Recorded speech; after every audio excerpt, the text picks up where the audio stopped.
for some exciting battles, actions, talks about history and society and the game and all that kind of good stuff? Well, I hope so, because that's what we're going to be doing today.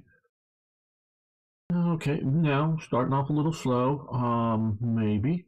So if you want to jump ahead, if you're watching this live stream, I'm not yet recording episodes, so I'm just sort of doing some unit management, if you will. Here.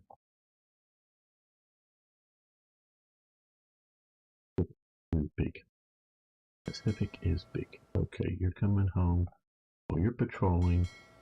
You're rebasing to Honolulu. You're coming back to Honolulu.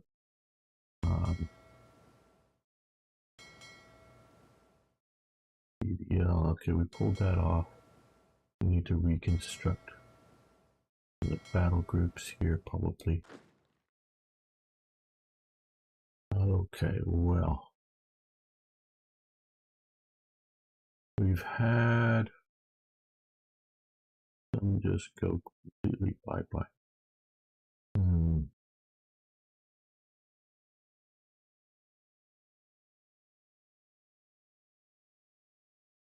We might be thinking about sending reinforcements out here.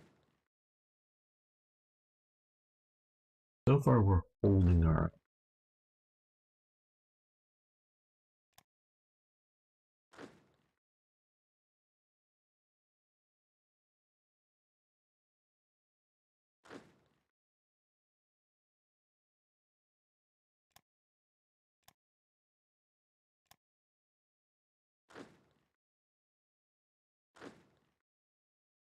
the Air Force Command, though.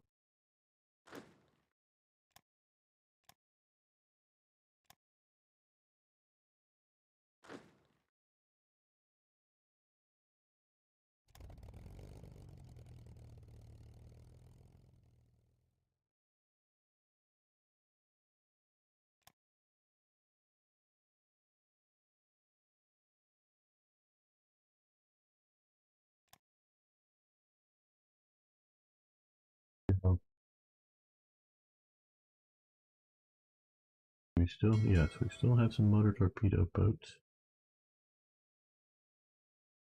It is here. Okay, we have a couple of subs. Switch over to our naval maps. Okay.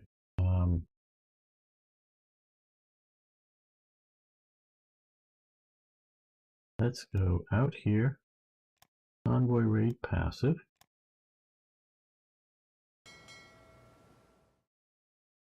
Start sinking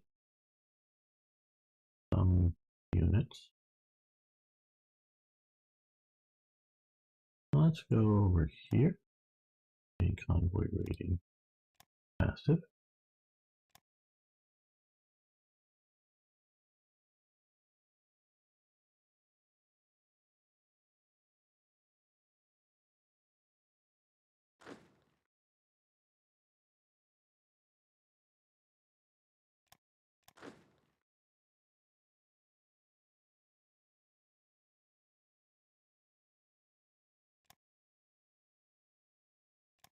One over here for the moment, then let's pick our general.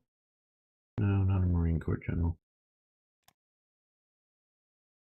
Not for an army unit like this, and I think this is meant to be a defensive, so we'll put, well, 3, maybe a bit.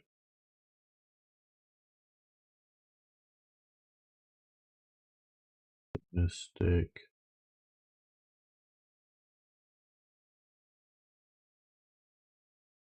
Ah, hello, MNDB. How you doing? I think you all is just you and me right now, because this is just getting started. How have you been? Okay, a lot of these. I consider them fake generals now. I periodically mean to try to get rid of them from my playthroughs in Germany, but with Germany we have a lot more real generals, at least than we've had of American generals so far, but we are getting a lot. So, okay.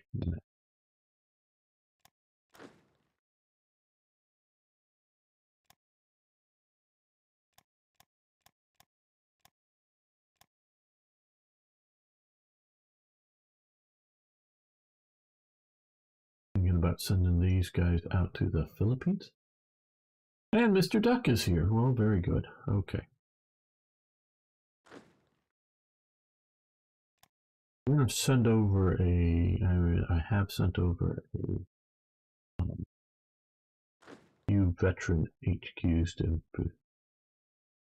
enjoying the weather. Well, good. This is the time of year to enjoy the weather. Hopefully it doesn't get too hot. Long-range submarine. Well,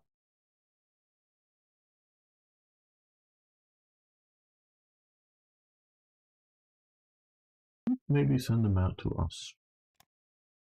Brisbane, I understand, is where a bunch of American subs were stationed during the war. Further down the coast.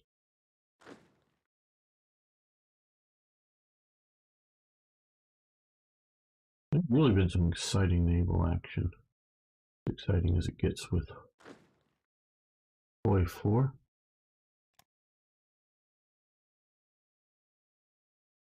Yeah, Finland I wouldn't think is bad weather, but you know, it's all a relative. When I say it's hot, because I'm not putting a particular degree there because it's what you're used to. If you're someplace like Vietnam, you grew up there, well, it's just the weather.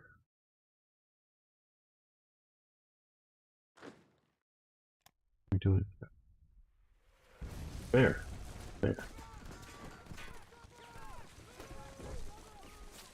Don't have enough. Okay. Well, we are doing lend lease to Britain. 22. Getting a bunch more carrier aircraft. Expanding our industry a lot here. A lot more carrier aircraft because we use them up, but they are very, very effective when we have them. So we want that. Like, at least a little bit. Afghanistan is pushed into India, but I don't think it's going to last.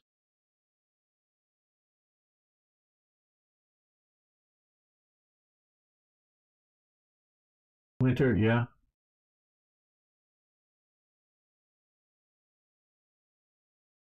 Well, very good, Mr. Duck. That sounds like fun with 1v1s. I quite honestly don't like those as well. Because I try to do as many as when we can. I wish we could, actually grind with it, but I like to do custom battles. In fact, I can love doing custom battles. But I don't quite the hide and go seek aspect of it. Not that I want to know just where the enemy is, like in arcade, and be able to just always see them on the map or something. But the sort of hunting them out to me is not as much fun. I mean, it's not terrible, but it's not as much fun. So if we can get like 4 or more per side on most maps, then that's when I start seeing it's fun. So definitely get you don't know, either ambush or get ambushed kind of thing fairly enough. But it isn't like only plebs play tanks. Oh, you're playing planes. Well, okay, you don't have the hide and seek with planes really. So yeah, that can be good challenging. Yeah, and I'm a pleb who plays tanks. That's for sure. That's for sure. I love the tanks. I love me the tanks. Okay, let's look back at the table map here. Trying to look to see where we are trying to suppress the enemy. Boys, we do have this battleship group with a aircraft carrier light CVL on it with them. So that should deal with most German stuff if we run into it. Oh, and Arno is here. Well, hello. You're the first person to say hi on Twitch. We've been talking to Mr. Duck and NMDB over on YouTube. But good to have you here today, Arno.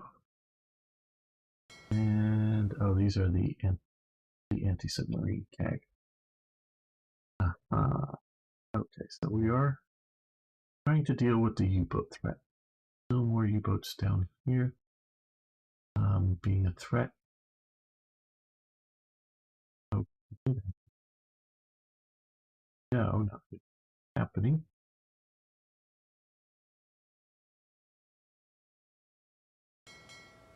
We're running down to the bottom of our, well, something barrel of destroyers, and we had a lot. Okay, well, I think we're going to take these last 8. And, yep, I thought that would be too far. Well, I don't think we want to base them out of British colony. And Arno also over on two. Very good. Voting here's Arno, yes. Okay. Nishi territory. That's the Netherlands. Maybe we can work base out of the Netherlands. No, that's probably too far. I want to be up here. Let's base out of here. That may be better. Where is Arno? Is Arno even real? Is there really an Arno?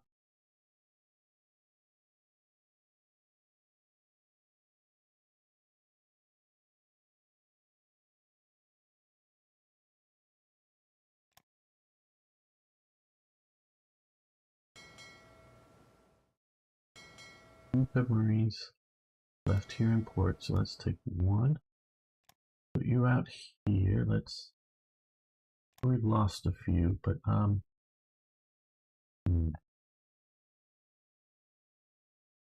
let's put you down here. Convoy rating passive.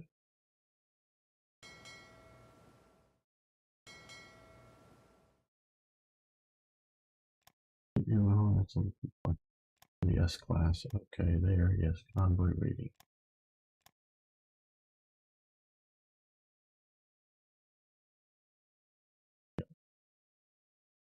Hopefully sink some Japanese convoys.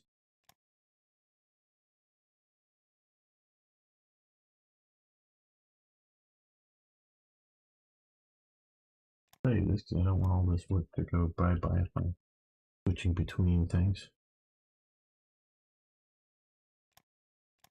And it happens to crash.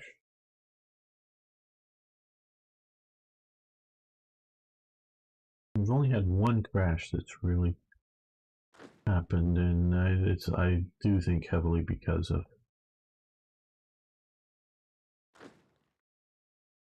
recording and alt tabbing in and out and streaming and all that other good stuff.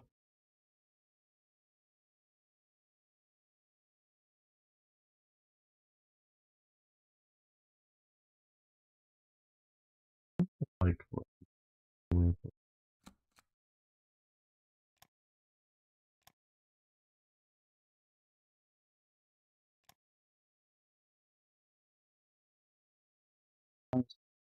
good. Okay, I think we're going to make an episode here. This has just been sort of gamer fiddling with stuff, important stuff, but game playing stuff.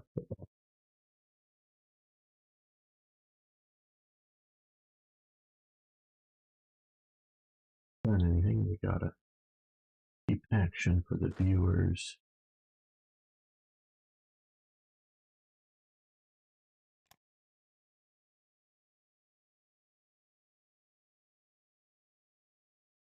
Welcome, fellow armchair generals. This is Gamer 1745 here with my continuing playthrough of Hearts of Iron 3's Black Ice 11.2, playing as America. Now, we had, I think it was last episode, but definitely last time we played, we sunk a Japanese invasion fleet that was heading for Honolulu. And that was very effective. We have lost, eventually, because we lost carrier aircraft, we lost the naval battle for Midway, or after they invaded, we got there, and then later after that, they were able to send in an invasion force and took out Wake Island. But as you notice, there's now down to just a single division. It looks like in an HQ here. That is because I think they use that garrison force to invade Hawaii. But what that does do for us is once we get a little better situated, we can try to counter invade. We do have, well, none there and none there, but there we do have, and those are each two, we do have some carrier aircraft. Now, what that is showing me, and I do have another CVL to put with the other battleship group, I want every major fleet element to have a carrier aircraft group here. The carrier group, a bunch of them, just the battleships to just even have some. So we need to keep spamming those out, though we do also need to keep pushing our ICs up.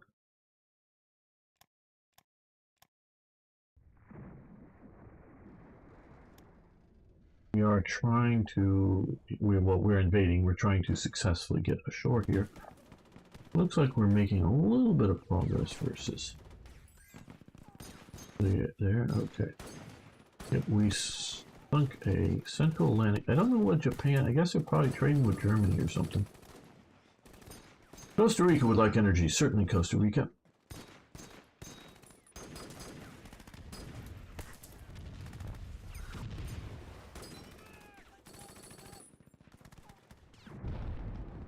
They may send in reinforcements, so we'll stop.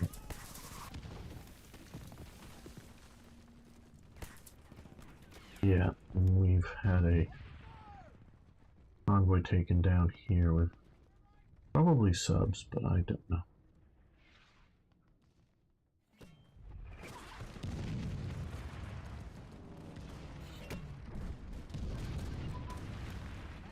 Okay, armor plate thickness advances. That I believe is here. Okay, well, we're good. So 43 there.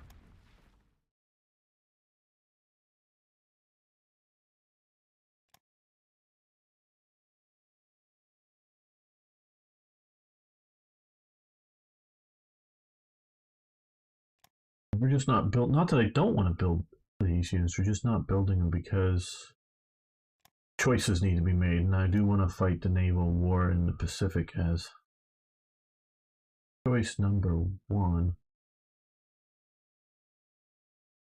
Yeah, we'll do that, although we're not really occupying much in the way of countries. Partially because I'm looking and I'm seeing the Soviets doing reasonably well. They're still holding out in Leningrad, but yeah, the Finns have pushed out, but reasonably well here, and you can see that the Russians have pushed. Here, the Germans are pushing back, it seems, but still, they're doing well, and the British are doing reasonably well here in North Africa. Now, they had invaded Sardinia and had all but up to here, and then I guess the Italians pushed back, but I think they only had like a division. They lost a division there, and yeah, they've lost Cyprus. So this has been a very aggressive naval game for both sides, and it does look like the Iraqis are and others are dealing with reasonably well, dealing with the Saudis joining the Axis. So I think we're doing okay here.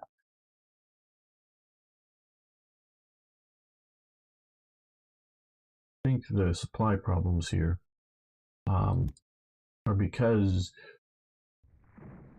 either they're not producing enough supply in Britain, which is quite possible, or they are running out of transport. So we need to help with dealing with the submarine threat.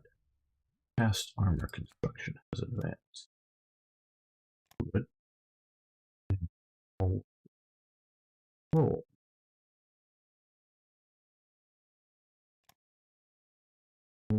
Um, Building frigates, but we are building destroyers, so that's why we're researching better. And I do want to build another batch of destroyers as well.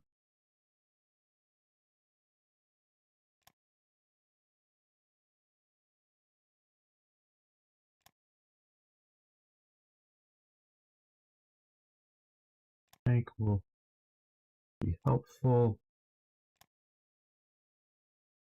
And machine gun focus would be helpful too. How many millions of ships were lost? Hello, Ragar. By the UK. Well, I don't know right offhand. My brain doesn't work well on facts and figures. It's more works well on ideas and concepts, if you will.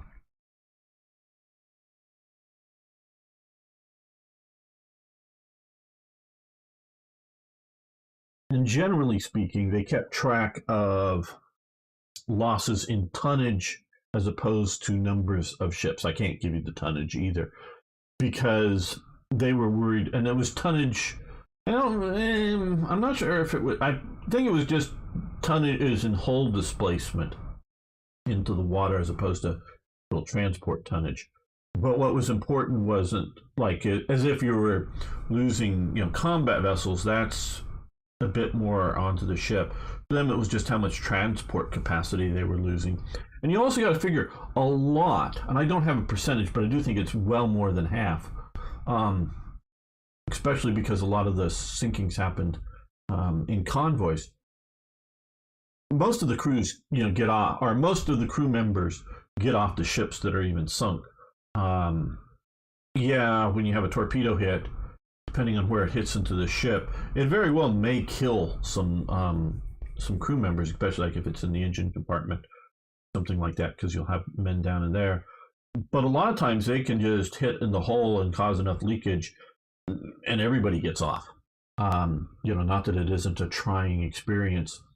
And I would also say a lot of the sinkings that were happening, you could be lowering lifeboats or at least life rafts into the water well enough to get off. Yeah, there were individual ships way out wherever they got sunk, and you hear these multiple 20 days on a life raft and get found or something. And those did happen, but most was pretty quick. So it wasn't so much loss of life or even loss of talent, as an experience of crew members. It was much more of a loss in transport tonnage. And there's one time before America really gets into the war that it's a close thing for Britain on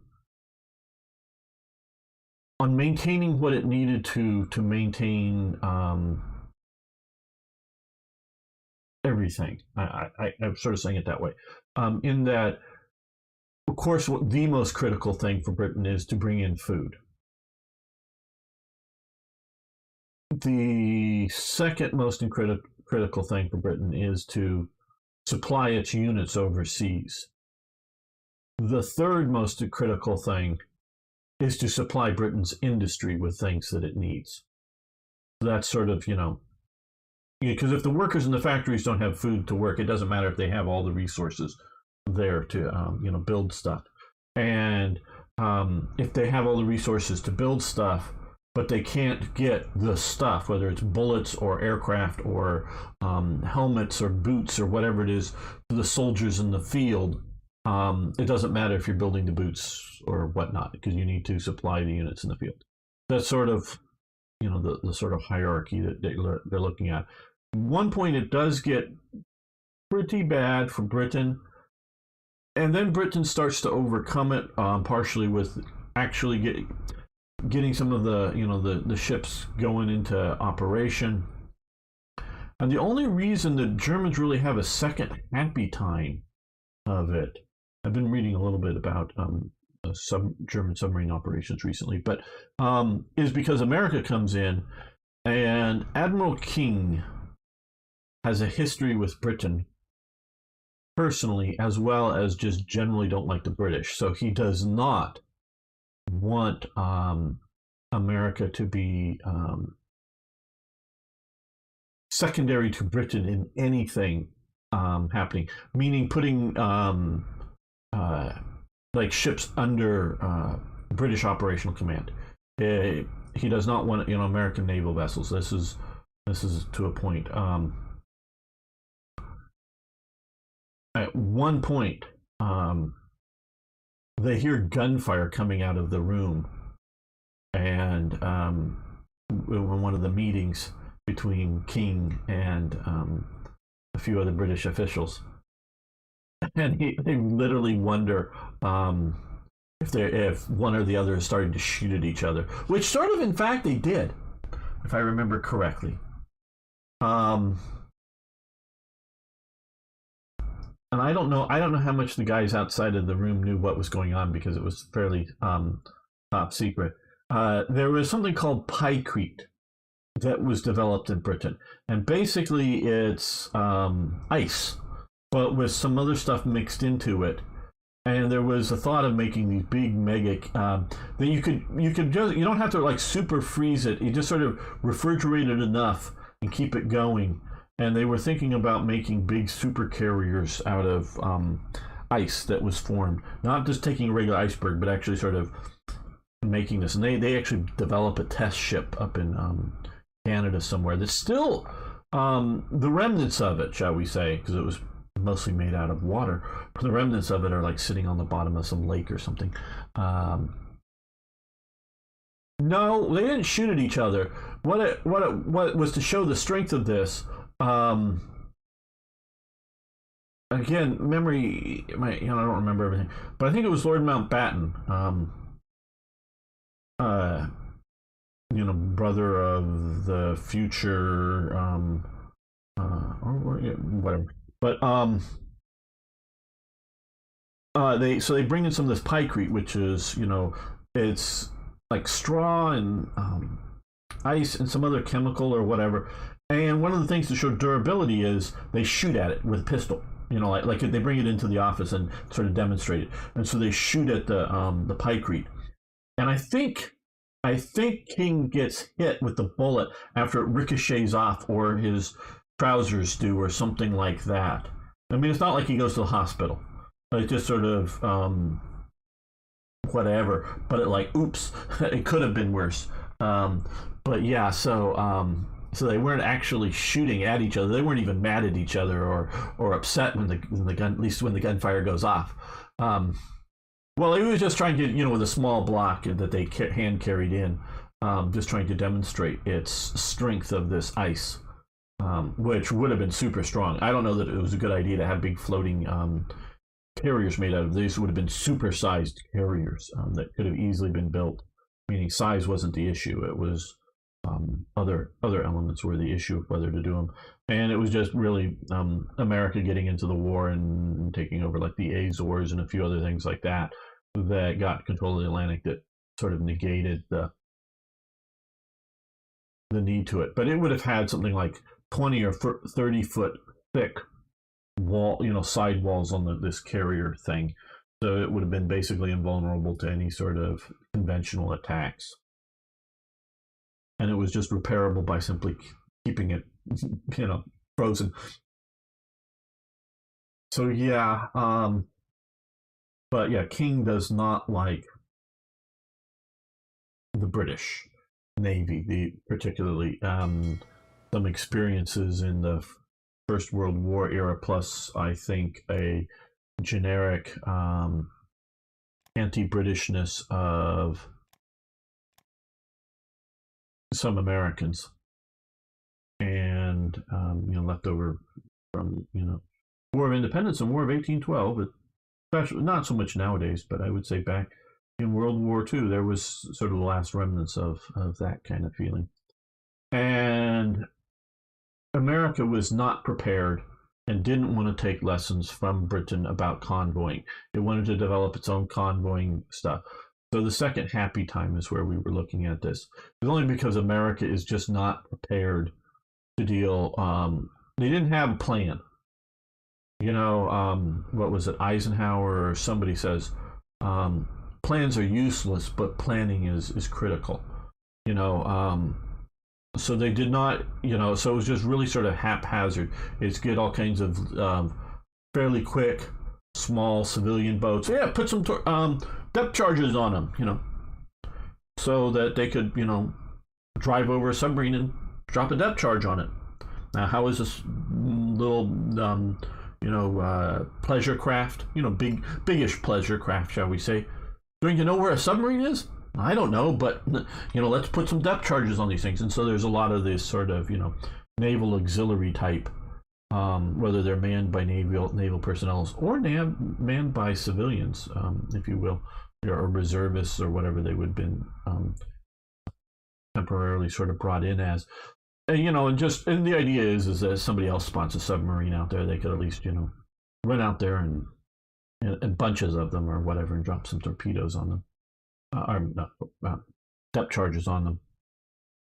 But it's really sort of haphazard and takes a while. So that's the only reason Germany really has a second happy time, is because America is so unprepared and they had not been preparing leading up to the war. And just like the start of this game, for me, we got, because the event fired, we got this territory here in Britain. And I did not bring over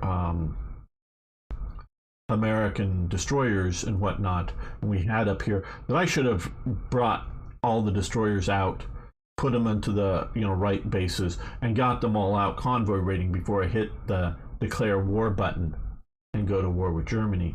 So I didn't plan and prepare, and so we've lost a lot of convoys to the submarines that we didn't need to lose. Not that we wouldn't have lost some, but we lost a lot more. We have a DD here that has been pretty heavily damaged. We'll let that repair. Send it back out.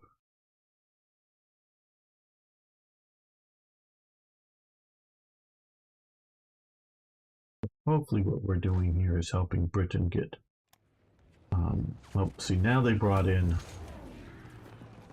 some more units. We just had the 18th A zone and militaire. Okay. Yes, and Spain is in our war here.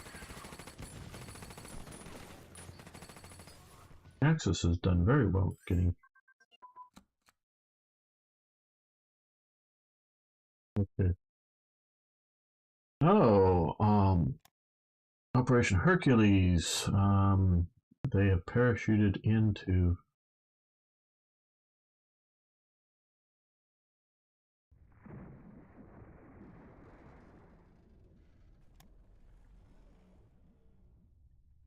close air support prototype. Okay, take a look at that, but let's manage our air and light armor designs advanced. Very good. Hello, son.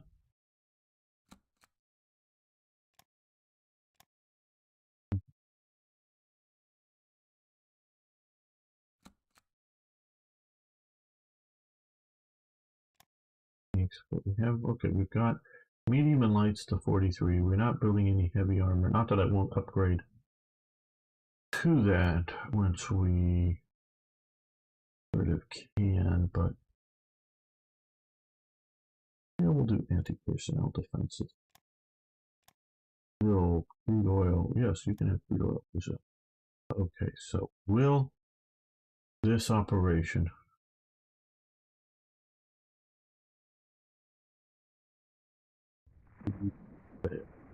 now I want to tell you, I watched a really fascinating a YouTube video on a war game that a bunch of guys played, that this one guy developed for the invasion of Malta. He had a large wargaming table, bigger than a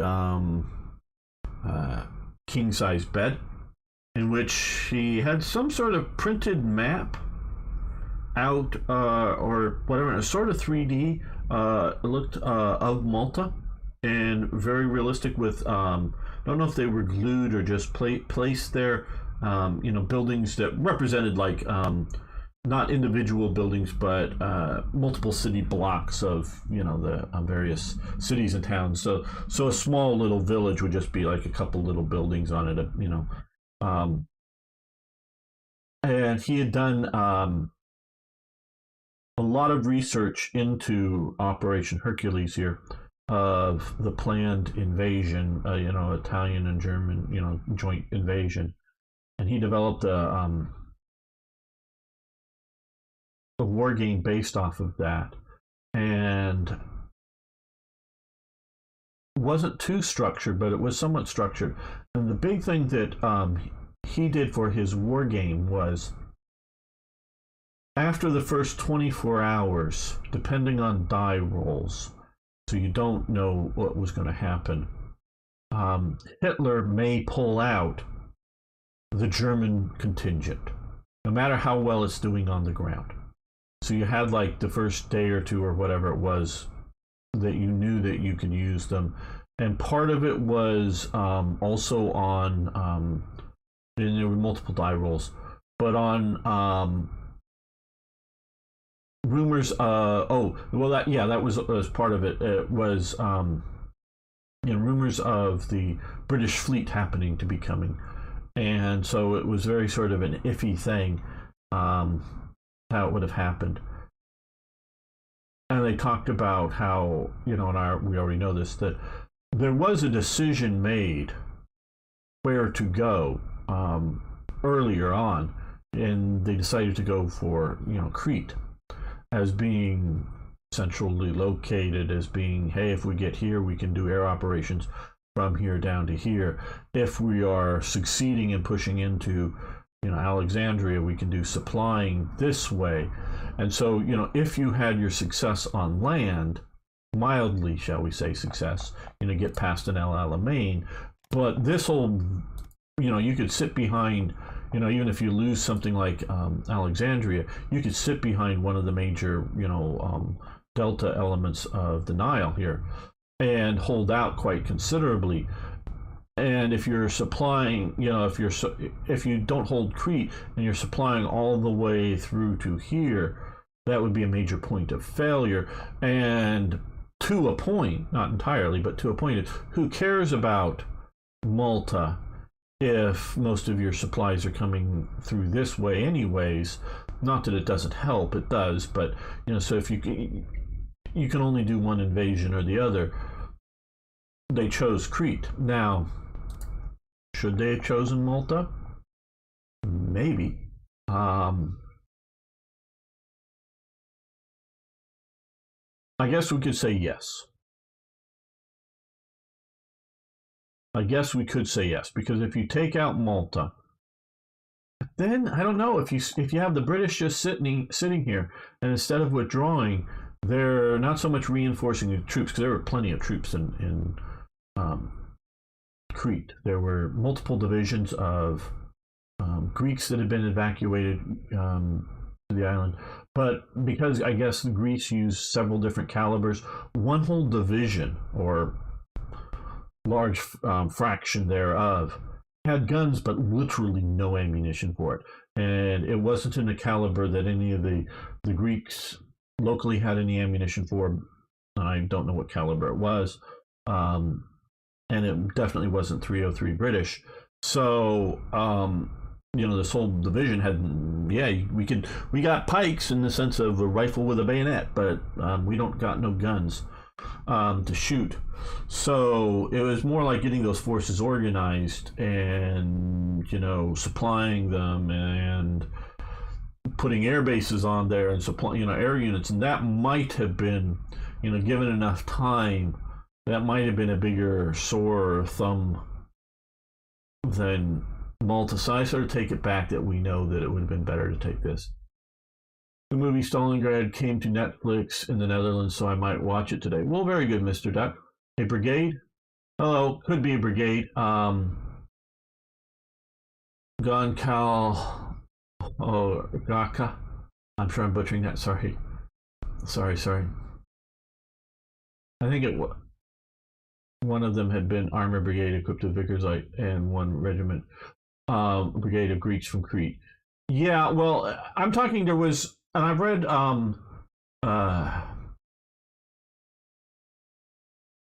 several different accounts dealing with the one from the British side and some from the German. But there was one Greek maybe a brigade, maybe a division, I'm not sure, but that had been evacuated from wherever. And its guns were, its rifles, and its, I presume also machine guns, but I know its rifles were of a different caliber than, I guess, the standard Greek caliber, which they did have some ammunition for.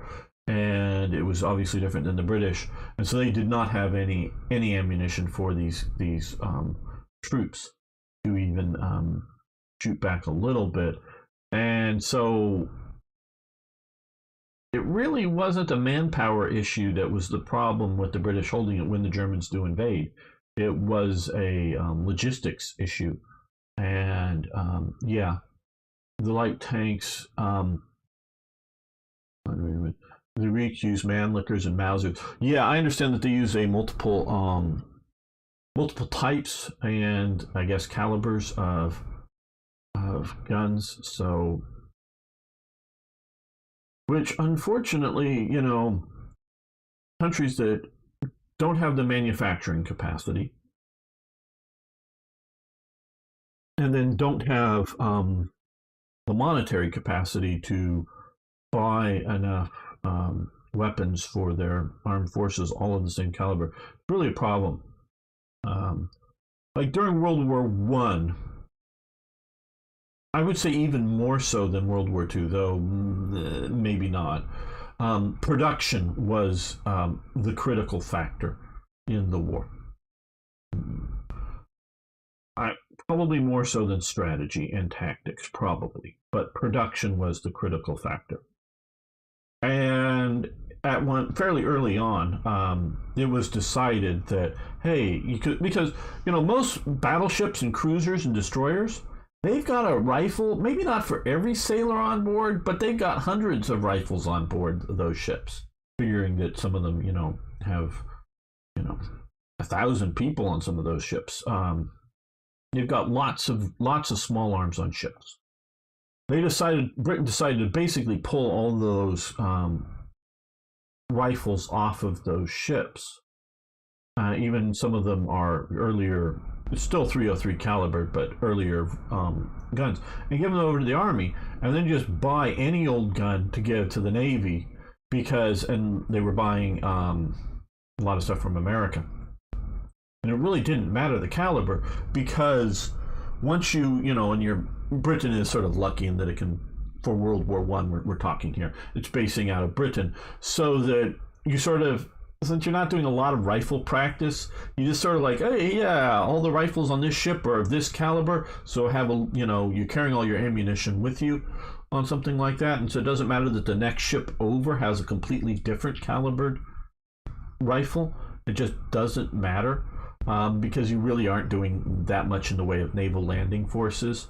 A little bit maybe, but not much. And so it doesn't, and you're not planning sustaining a land campaign, even if you do, deploy a few troops off your ships somewhere.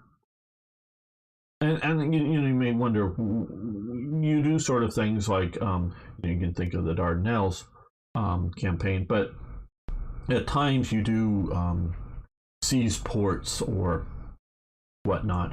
When the Turks are retreating, you very well may have, the Navy land a bunch of troops in Beirut or something like, a bunch of sailors, just to sort of as occupation troops kind of thing for temporary use, that you need to give them all guns. So yeah, it helps if they're all of the same caliber, but it's not as critical as with the Army. And so yeah, Greek had a little bit of a problem with it. I'm saying that because the Mausers and Mannlichers they had weren't chambered in the same standard cartridge rifle as the Brits. Well, I know they were different cartridges than the Brits. Brits are 303. Mausers are okay, Mr. Duck. Well, hopefully you have a good sandwich. Mausers are in all kinds of calibers. It could be the German 7.92, often called 8mm Mauser because it's almost 8mm Mauser, or it could be what's sometimes called Spanish 7mm Mauser, just because Spain was one of the major adopters of it, not that it was specific to the Spanish. So you have 7.92 and you have 7mm, and you do have a few other oddball calibers, especially being sent to South America to match other earlier purchases of other guns. So sometimes you can order them in peanut butter and helig slang. Okay, I don't know what that second thing is. I don't know if I want to know. Also, the Navy is battling with rifles as much as the Army between rifles and ammo. Smaller supply and demand. Absolutely. Yeah, no, the Navy isn't the Navy is not, you know, in World War One we're talking about, which still goes to this day. They shoot their rifles at like sea mines. I know. I saw a picture that's less than 30 days old. I do believe. I mean, the internet is. I think it was a Romanian. Um, uh, I don't know what you want to call him. Combat diver or something was photographed touching a floating sea mine here that whether it was launched probably by the Ukrainians, but could have been launched by the Russians, I don't know, that had drifted down into Romanian waters and he was getting ready to dispose of it. But you do have a lot of let's shoot the sea mines with rifles on board to this day. So the U.S. Navy has long used the M14 because one, they've had them, even though the Army's gone over to the M16 and the M4 carbine, but they like the 303 gun, particularly because of shooting at sea mines and similar sorts of large objects in the water, and they want to be able to have the range. And the idea of carrying a lot of ammunition around isn't a question because they'll just have it on a box sitting next to them on their ship. So soldiers, you're not going to hump all that ammunition around. Sailors don't. And sailors that are armed and defending Kamran Bay, which is somewhere around here. During the Vietnam War, again, they're doing garrison duty, so they don't have to carry their lots of ammunition around with them. They just have it there in their bunkers, so they don't need this stuff and be able to shoot. I think you call them divers. Yeah, I know, but at least the Portuguese and U.S. Navy just call them divers. Yeah, but meaning it was a naval diver of some sort, and I don't know if you want to call it a frogman or I was also thinking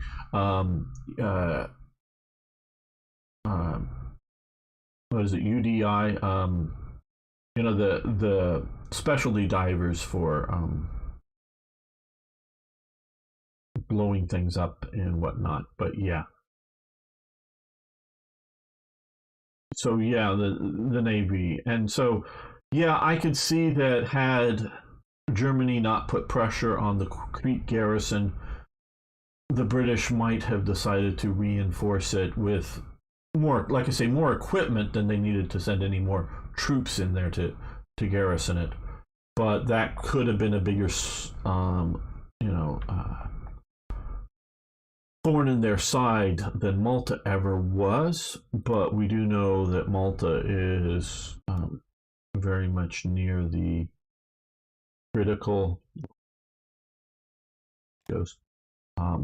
junction here, where unless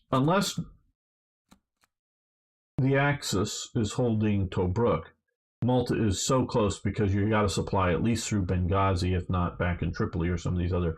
There were a few other very small things you would sort of kind of call ports, not even necessarily something you would get a ship in, but yeah, you could land some supplies that have been built along the coast.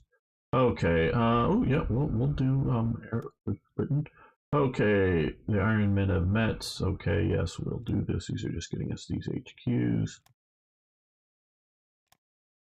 Broadcasting, yes. Let's see the plans. Monumental buildings. Let's see the plans. The Arizona was lost. Yes, I know.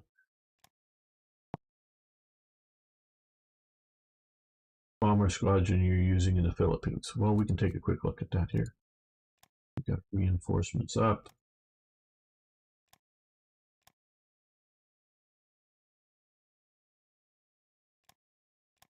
We do have a little bit of bombers. We have, I think of just these medium bombers. We have some fighters here that are repairing. Up here, I think these are just some fighters here. So just the one sort of bomber. Biggest reason I'm not bringing more bombers in, Arno, is like this is already two, and they can only repair one squadron at a time, and we've already doubled the capacity for um, operating out of it properly. You can dump as many aircraft as units as you want in any of these air bases, but they can only, like this one, can only repair. Well, it can repair two at a time, so it's repairing these two is proper. Diver is a specialist. A diver is trained into underwater demolitions is what I was trying to think of. Anyone in the Navy can candidate for diver instructor and become a diver now. You can something like that. We have here in Portugal, where our Marine Corps, you have special detachment that goes through divers instruction as well as other stuff related to special ops, subversive stuff. Yeah. Oh yeah, there's all kinds of stuff like that. But I'm not sure what unit this guy was from, but meaning it wasn't. I was trying to get at it. It wasn't just a civilian diver, and it was somebody from like with some underwater demolitions training. Slap the stick of plastic explosive on the side of it and swim away, and then press the button and blow the thing up, kind of thing is what trained to do that kind of stuff. Okay, I'm gonna wait on pressing the button on some of these a little bit to build up a little more money. Oh, we have some more motor torpedo boats. Good, we can use those. Do we have anything back here already? No. Okay. What we're gonna do is we're going to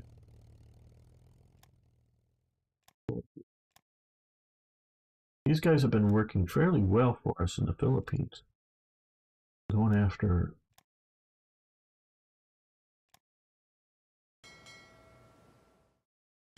yeah, we've been taking some losses, sure. Yeah, we'll leave you in charge. Now what we're going to do is, I think we already do have one group that I did send out to here. I don't know if I sent them on. No. No, can I just down to 2 string? Do I have? I guess maybe we just have one that's length of 2. We'll send them on to the Philippines. Yep, good eating, Mr. Duck. Special debate here is called Destacamento de Acos Espaciales. I'm sure I'm butchering that a bit. I'm just going to call you Cal. And only the Marines that belong to the permanent list can candidate for it. The Navy SEALs are the same, but any civilian can candidate for that. Now the divers, which usually are Navy specialists, can and will go through the mine explosive disposal training depending on the necessities of the Navy. Yeah. And so, that's one of the ways to take care of floating mines. The other way, of course, like I say, is just shooting at them.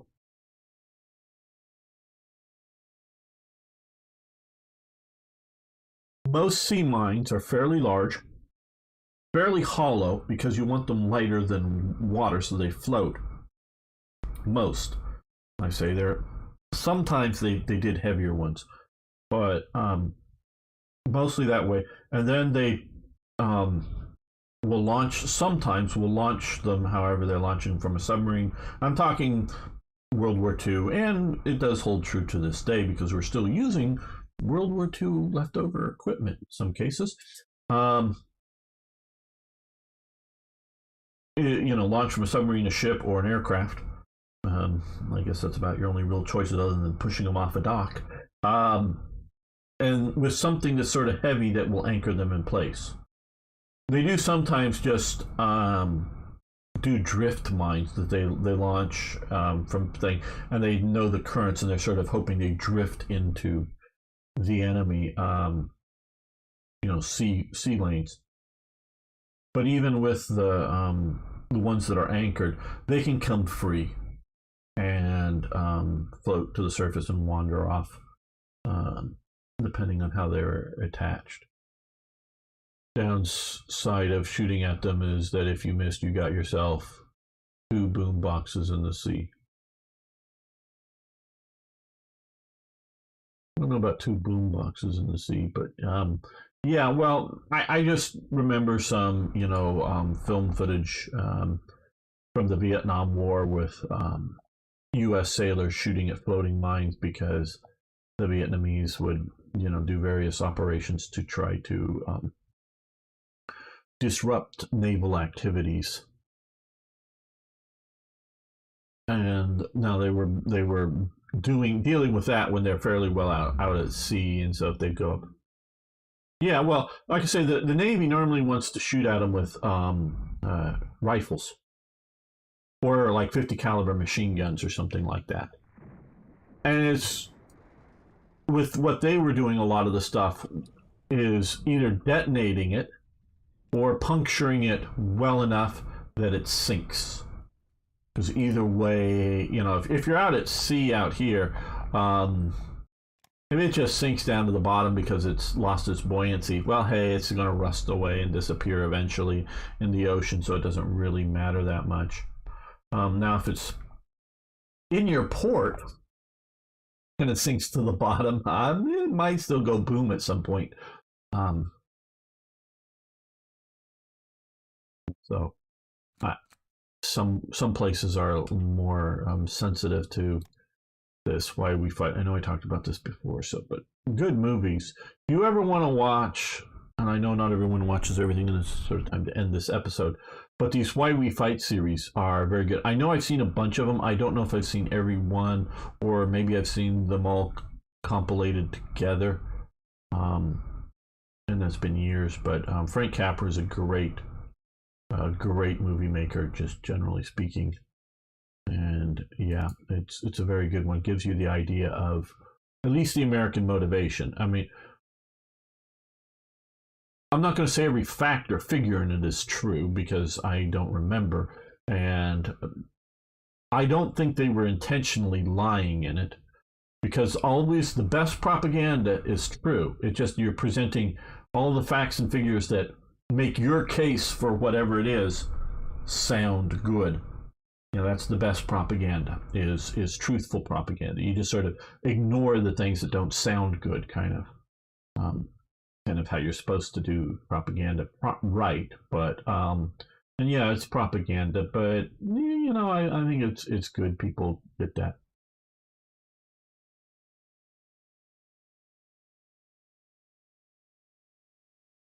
Yeah, it's that kind of thing. And they were, I think you would call them shorts, not like shorts like in one minute, or one reelers. I think a reel was like 15 minutes. In the old 35 millimeter films that they would show, um, the movies were too long. The big hour and a half, 2 hour type movies were too long to all be on one reel of film. So they had ways of switching between projectors and switching the even the middle of the movie that people wouldn't notice as it flowed on. But there were one reelers, and these would be sort of newsreels or like these things of propaganda to show why we fight, why it's worth fighting this war. Now, for the U.S., of course, you do have the thing. Hey, they declared war on us, so why we fight? Because they attack, not because we wanted to. Some sources say that the Soviets killed more Polish than the Germans. What do you think about that? Okay, we'll talk about that in just a moment. We're going to end this episode, but we will get to that, son. I want to thank you so much for watching. Thanks for liking the videos. If you haven't already, please hit that subscribe button and the like button. It really does help. Thank you so much. I just saved this, didn't I? I think so. Yeah, we'll just start making another episode here.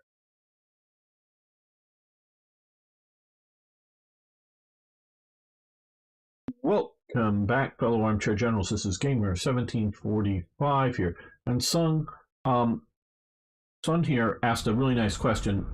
And just to let you know that I normally record at least some of these episodes here, many right now, live on Saturday mornings, my time out in California. So if you want to get in here and hang out with me, I'd love to have more people watching. But he asked a very interesting question. Some sources say that the Soviets killed more Polish than the Germans did. I'm rephrasing it a little bit. What do you think about that? Well, again, I'll get to that in just a moment, but don't know if any of you, some people have watched, but not all from the channel. I have been trying to do some shorts. I don't know. I'm going to continue with them. Most of them have been dealing with the conflict rising in Taiwan recently. But my channel, partially because I haven't been putting out too many videos last few weeks, but even before then, growth on YouTube has been bad for the channel, and I have a few suspicions, and partially just simply YouTube algorithms periodically change, and nothing directed at my channel. Though a couple things I am concerned about my channel, particularly because of various things what we talk about a lot here. So it's really, really helpful if you guys all hit those like buttons, subscribe, tell a friend, tell an enemy, put it, share this on some other social media out there somewhere, even if it's you create a Twitter account and there's nobody following it, just use some hashtags and put links up. Google, catalogs the internet, so they know about all this stuff. And the more links you get to a video, the more, outside links, the more it helps. So, or if you've got on a forum somewhere, even a Paradox forum, it's much more legit if you recommend the video than me recommending my own videos. You know what I mean? So it would really help out, even if you just, whether this video or some other video that you particularly like, post a link of it somewhere. I would really love to grow the channel, and I really appreciate that. Now, yes, Mr. Duck, I'm doing some shorts. I'm trying to do this whole thing as a profession. I don't make much money at it. It's pizza money at best, and not even hardly that for in a month. But any little bit helps. What? Why am I doing shorts? Well, one, YouTube is pushing them in the algorithms. Two, if I can grow the channel, if I can get subscribers from it, and some of them are doing, at least for my channel, rather well. It's really hard for me to bring a topic down to less than 60 seconds. That's been a challenge. A lot of them that I think I'm getting really good at, and then they turn out to be a minute and a half. So I re-record until I get it down to it. But so I am doing some shorts, so you might check those out. But what I'm hoping to do with that is to get people interested in the channel and hit that subscribe button, because even if these people that subscribe, and I have from various things, including some that are from tutorials on how to install mods and things, the more subscribers you have, the more chances are people are going to get recommended something and see it. Well, the situation in Taiwan is not per se recent, but I get you. Well, it was over Nancy Pelosi's visit and the ongoing, as I speak now, the ongoing live fire exercises inside of exclusive economic zones, if you will. It may not technically be territorial waters, depending on, I'm being very careful with my languages here, of both Taiwan and Japan. And those two countries are really pissed about it. So the situation right now, and that's what I was referring to, there's a long-term ongoing situation that goes back to the Chinese Civil War, of course. But I'm talking about the last 3 or 4 days here. Okay. Who killed more Poles than the Soviets versus the Germans? It's an interesting question. I know it's a little off topic from playing as the U.S., but it's not off topic from what we're doing. And we're talking just sheer loss of life of Polish peoples, which include Jews, because Jews, there was a considerable Jewish population, not maybe huge as a percentage or anything, but they existed.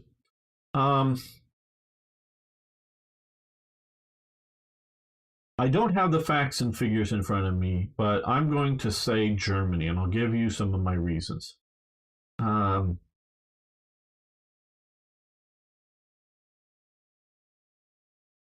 Germany does several, outside of, and I mean, in the thousands of of Jews are just slaughtered, in that they are pulled out of their villages, marched out into a field, and just machine gunned. Um, you know, just sort of just like that fast.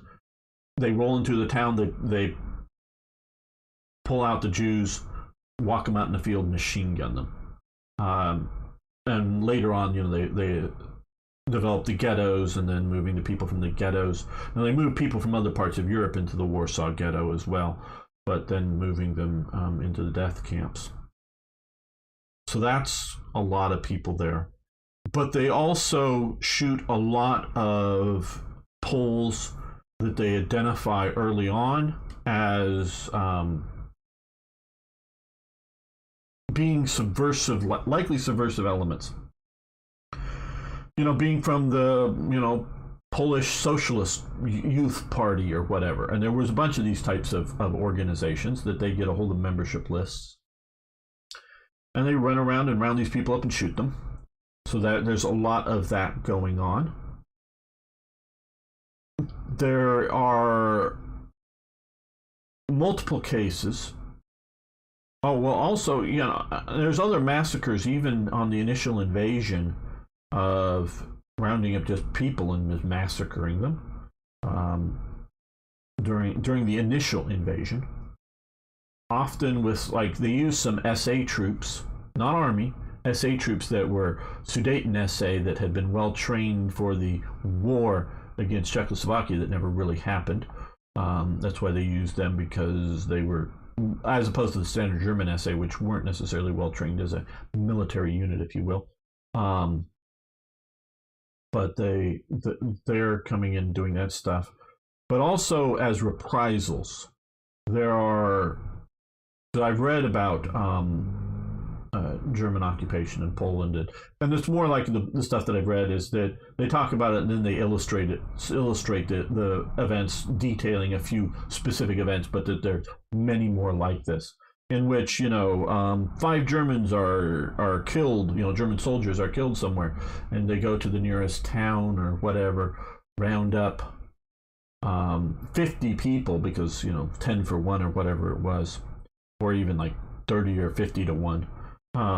Round them up. Say, if you don't present bring us the guys who shot our people or whatever, or even just, we're going to do anyway, so just do mass reprisal shootings. They kill lots of mass reprisal shootings, people. And so you have that. And those are going on throughout the occupation period.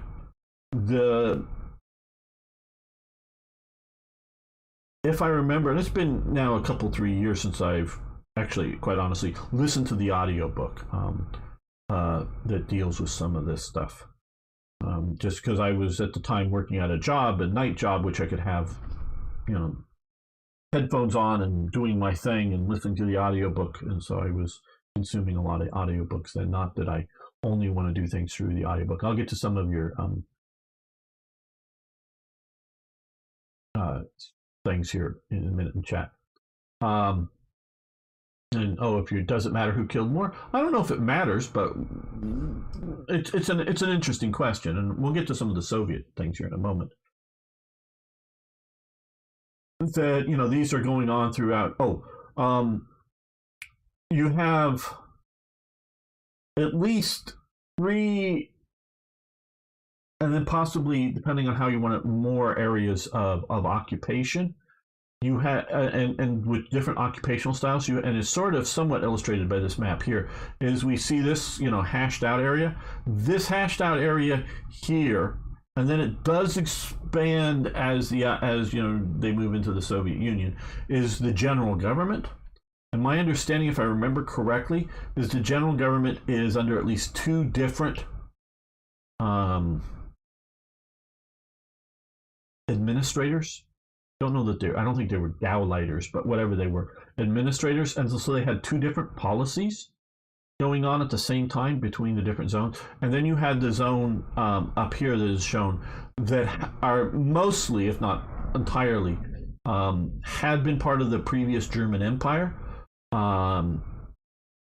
that had been turned over to Poland. and that is reoccupied Germany, and those are a different set of policies. And as I say, depending on how you're drawing your Polish borders, not all of the stuff, especially I think up here, is under the general government. It's under the Reichskommissar of what, Belarus or whatever. So, and so some of the Reichskommissar territories, and so there's different policies in these different zones. It's not all one policy. Hitler likes competing groups. It's just part of his National Socialism. Is Nazism socialism? Yes. Is Nazi is National Socialism? Is it Marxist socialism? Trying to make everybody equal? No. Okay. See, this is, and I know I have some socialist people here watching, and I talk to some of these other people. No, they're not socialists. Yes, the National Socialists are socialist.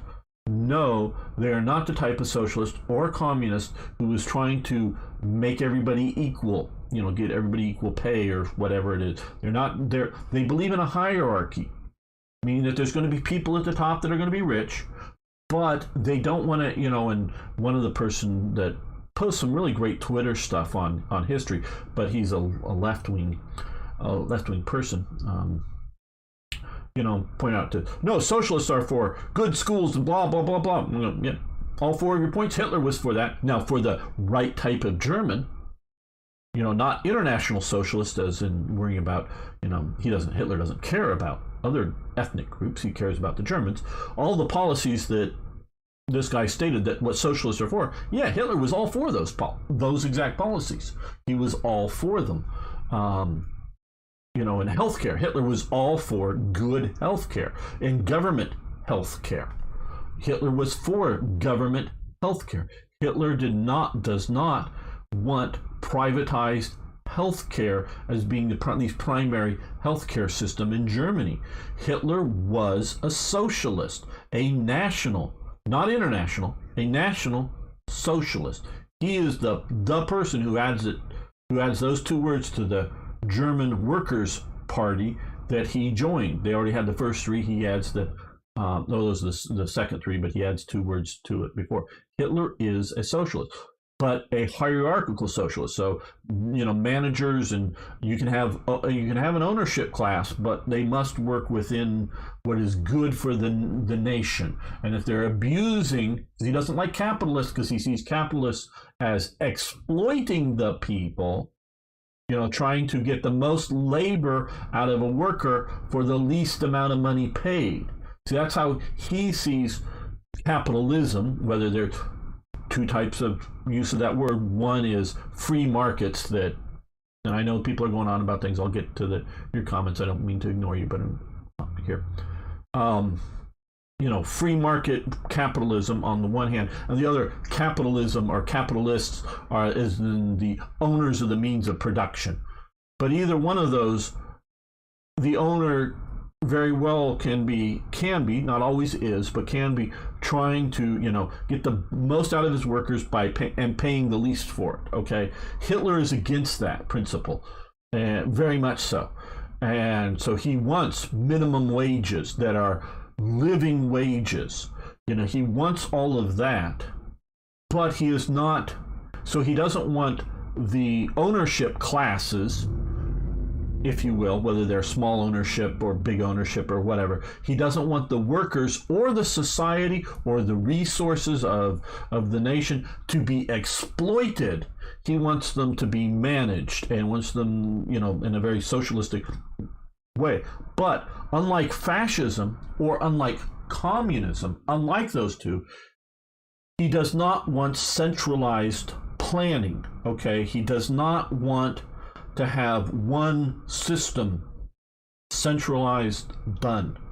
Now he gets that more and more as time goes on, but only because of the war and the sort of single user needs, if you will, of the war, in that the military is the single user. So we don't care about civilian shoes, we care about army boots. We don't care about clothes for the people, we care about uniforms for the soldiers. So since you don't care about competition, you do what the army wants, you do, or the navy or the Luftwaffe. I know we could break it down a little bit more, but than truly a single user. But you get the point. Is because of the war, it does become more centralized, but that is very much against Hitler's nature. Hitler wants the idea of, well, yeah, this one evil bastard, I'm Hans Frank, I name it, but I don't know. He's one of the people that's administering part of Poland. Yeah, you do your evil plan here, and evil bastard number 2, you do your plan down here, and we can compare and contrast and see, which evil plan is working the best. And look at it that way. Hitler wants competition. Hitler wants competitions within the government, different agencies. He almost every single area you want to look at, he has different agencies covering the same type of thing. You have things like even before the war starts, you have Organization Todt, which is a labor construction element, but you also have the RAD, the Reich Arbeitsdienst, or the German Labor Service. And then you also have the DAF, the Deutsches Arbeitersfront, which is a union type element, but that does have labor. So you have these various organizations all sort of competing. Oh, and when you're talking about which is a government organization, something like Organization Todt, which is partially responsible for building the we're talking pre-war, before you get into the war stresses. You have, I know we've gone off from Poland, but we'll get back there. You have the Organization Todt building the Autobahn, but you also have Holzmann, and probably some other major ones, but I know of Holzmann, Company and Sons or whatever, is a private industrial firm, not a government organization, a private business, building also the Autobahn, as well as both of those organizations are responsible for building the West Wall. So they're wanting to go, hey, yeah, Organization Todt, you're building this, Holzmann and Sons or whatever is building that, and see the price comparison, see the the effectiveness and costs, and can compare and contrast. Hitler wants that competing element, and that is how National Socialism is very different from fascism and very different from communism. Those both want centrally planned, centrally organized, non-competitive type of, as far as I can tell, type of organizations. So Nazism, National Socialism, is not fascism plus racism. No, it's its own thing. Not saying that makes it better or worse because it's its own thing. It's just its own thing, and it is not the same thing, and it is socialistic. Okay, so back, and we'll get to the chat here in a moment, but I know this is taking a while. This is why it's hard for me to make shorts. I have a lot to say. Hopefully interesting. Okay, so Germany is killing a lot of people. Plus, you have the Warsaw Uprising. The Soviets get to right about here, and then 100,000 plus Warsaw residents rise up in revolt, thinking that they're going to take the capital back slightly before the Bolsheviks arrive. I'm using those terms importantly, because this is sort of supported by, and to the point I think even Britain is having some long-range bombers fly in and drop some supplies, airdrop some supplies into Warsaw. But Stalin, and I do truly believe it is Stalin wants these people dead, because these are the people that will resist Stalin's occupation of Poland, which had been overwhelmingly pro-Western in viewpoint. He stalls out any German offensive or any offensive against Germans until the Warsaw Rising is fully put down, and then only after that So there's probably about 100,000 people killed in the Warsaw Uprising alone, because I also have to presume, well, one, they don't kill all of the uprising people because there's just too many and they get away. But there's also, I'm sure, lots of civilians, because the Germans are just, sending in bombers again. How many bombers did they, how many people did they bomb, in the bombing of Warsaw in the first time in the invasion? And yeah, I've been mostly looking at this as post-invasion killing of Poles, but when you're bombing to get rid of the uprising people, you're probably also hitting a lot of people that weren't, probably supporting of the uprising, but weren't specifically part of it. So that's another 100,000. Now, the Russians, they kill a lot of Poles too. A lot of Poles die because of the Russians. Some relatively, as wars go at this time, some small amount during the Soviet invasion of Poland, but a lot of the units have already been moved. Once the Germans start going, because the Russians delay it a little bit, their invasion have already been moved west. A lot of the units that are sort of watching the border don't really fight very hard, because to a point, what's the point? We're already losing anyways. So I don't think there's a lot of losses. I know a fair amount of Polish units are able to withdraw down into Romania, including at least one tank outfit that turns over their tanks, that the tanks end up being used by the sort of presidential guard or whatever of Romania. No, Royal Guard, I think. Well, maybe presidential. I don't know, one of the guard outfits. It's just like 20 tanks or something of a particular type. But the units intact do escape into Romania. So not a whole lot there. But I don't have a good look into, because I just haven't read of what Soviet, how many people they would shoot locally, in their occupation, but I'm sure some, maybe a little, maybe a lot, I don't know. But they move out large numbers of people.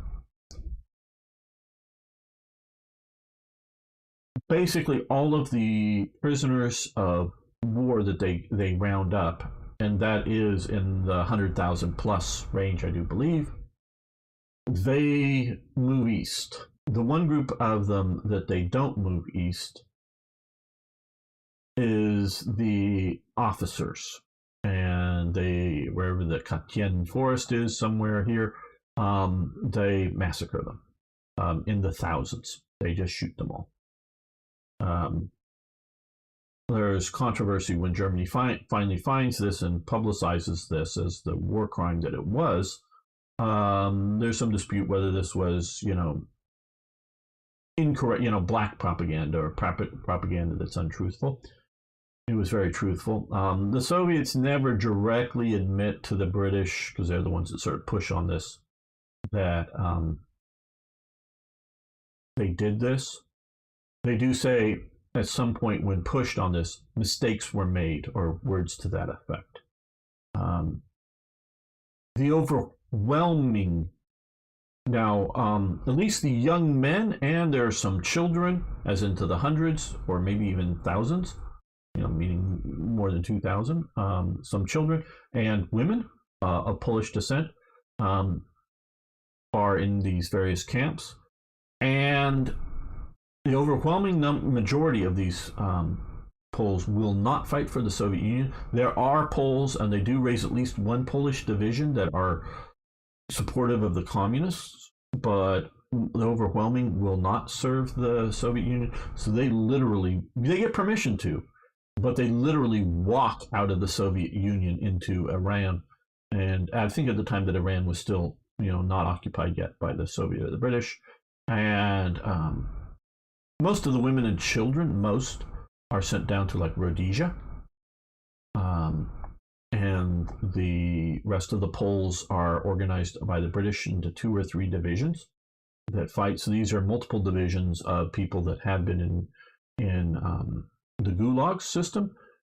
I am sure that many died in the Gulag system prior to this event happening. And they were dropping like flies as these people were marching out too because of conditions. It really comes down to the benevolence of Iran and the Iranian people that feed these people once they get there, because they're just about done, and meaning to the point of collapse and starvation by the time they get to Iran. Because they're getting some food on the way, but there's so many of them, and they're walking out, and they're just keep moving, and there's just not enough food to get to, because around wherever to feed them, and they keep moving and literally walking out, and so they get out, but a lot die on the way. And of course, you have all the deaths and destructions of the Soviet occupation into Poland as they, push out the Germans. But I think and so there are, tens of thousands at least, because there's like 5,000 or 6,000 that are killed in the Katian forest, I think, just on that. And maybe somebody in chat has already put the number up there. But there are a large number of Poles that are killed by the Soviets, during the initial invasion, during the occupation, during, the fighting pushing back west, and the immediate post-war occupations. I keep going into Brest-Litovsk. I would say the deaths of the Poles in Warsaw are partially at Stalin's feet, though of course primarily they have to be at the feet of the trigger pullers. And since they weren't under, the trigger pullers weren't under Stalin's control, they, you have to put primarily German. I don't know. Where the Nazis' heads were at, they couldn't have come to this conclusion, but it probably would have been better for the Nazis. One, you lose a lot of troops and expend a lot of ammunition fighting to retake Warsaw, and of course, Madman Hitler is going to just demand it. But this is sort of why I say their heads aren't at the right spot. But actually, withdrawing from Warsaw probably would have been better for them, because it would have caused chaos for the Soviets to have 100,000 plus armed Poles claiming independence and trying to run and manage this system here. And it's going to be hard to explain that these people are now being shot by the Soviets that are coming in, when these people are allied to the Polish government in exile in London and America, and you get these reports out, what are you, killing our allies now, Soviet Union? And so it might have caused more chaos for the Soviets and their occupation and their push west here, that then trying to hold Warsaw for an extra 20 or 30 days or whatever. And just allow the city to go, and just thinking, well, hey, when we get ready for our great next major push east, well, we'll just be able to take Warsaw anyways, so it won't matter, and we'll destroy the Soviets and whatever forces there then. But no, they don't have their head in the game for that. Okay, hello OCB, it's been a while, good to have you here. Let me scroll up this chat here and look at it. I know this is been a while since I've done this, and I know we haven't been playing. Okay. Oh boy, we've had a lot of stuff here, and I know it was. Wow, we're going up. Okay, traditionally the national, technically.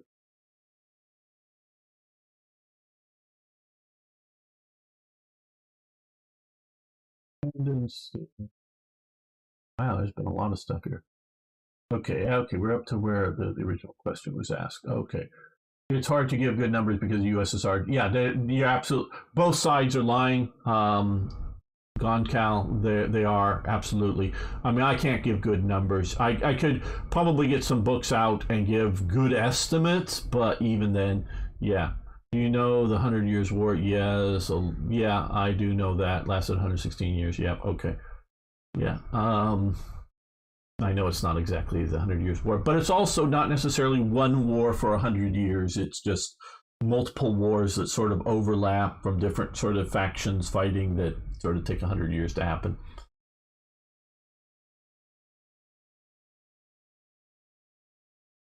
Okay, technically, National Socialism is trying to make everyone equal by other standards than Marxism. Well, they weren't trying to make them economically equal. There was no sense, at least that I've gotten from. I mean, you can talk. I'm talking about Hitler's National Socialism as opposed to Himmler's National Socialism, as opposed to Goebbels' National Socialism. I'm just using those three as sort of examples of it. And all three of those guys have different views on things, economic and otherwise. Himmler wants his SS to be sort of an aristocracy that rules over other ethnic groups, peasantry in the East, where Hitler wants exclusive Aryan zones. He really wants to separate. He doesn't want to have a German elite, knightly class or whatever, ruling over other ethnic groups. He wants to have sort of exclusively German zones, much more so than Himmler does. So you find these divides in it. So we can argue on details because sometimes you can find this guy says this and another guy in there says it a contrary thing. So, but I'm trying to look at what Hitler was pushing. Wait, confused between the two wars, right? Okay. Did socialism start being about public services and not the means of production, an American thing? Well, I think this is an American person pushing it. But he does want in this. I'm not going to throw him under the bus.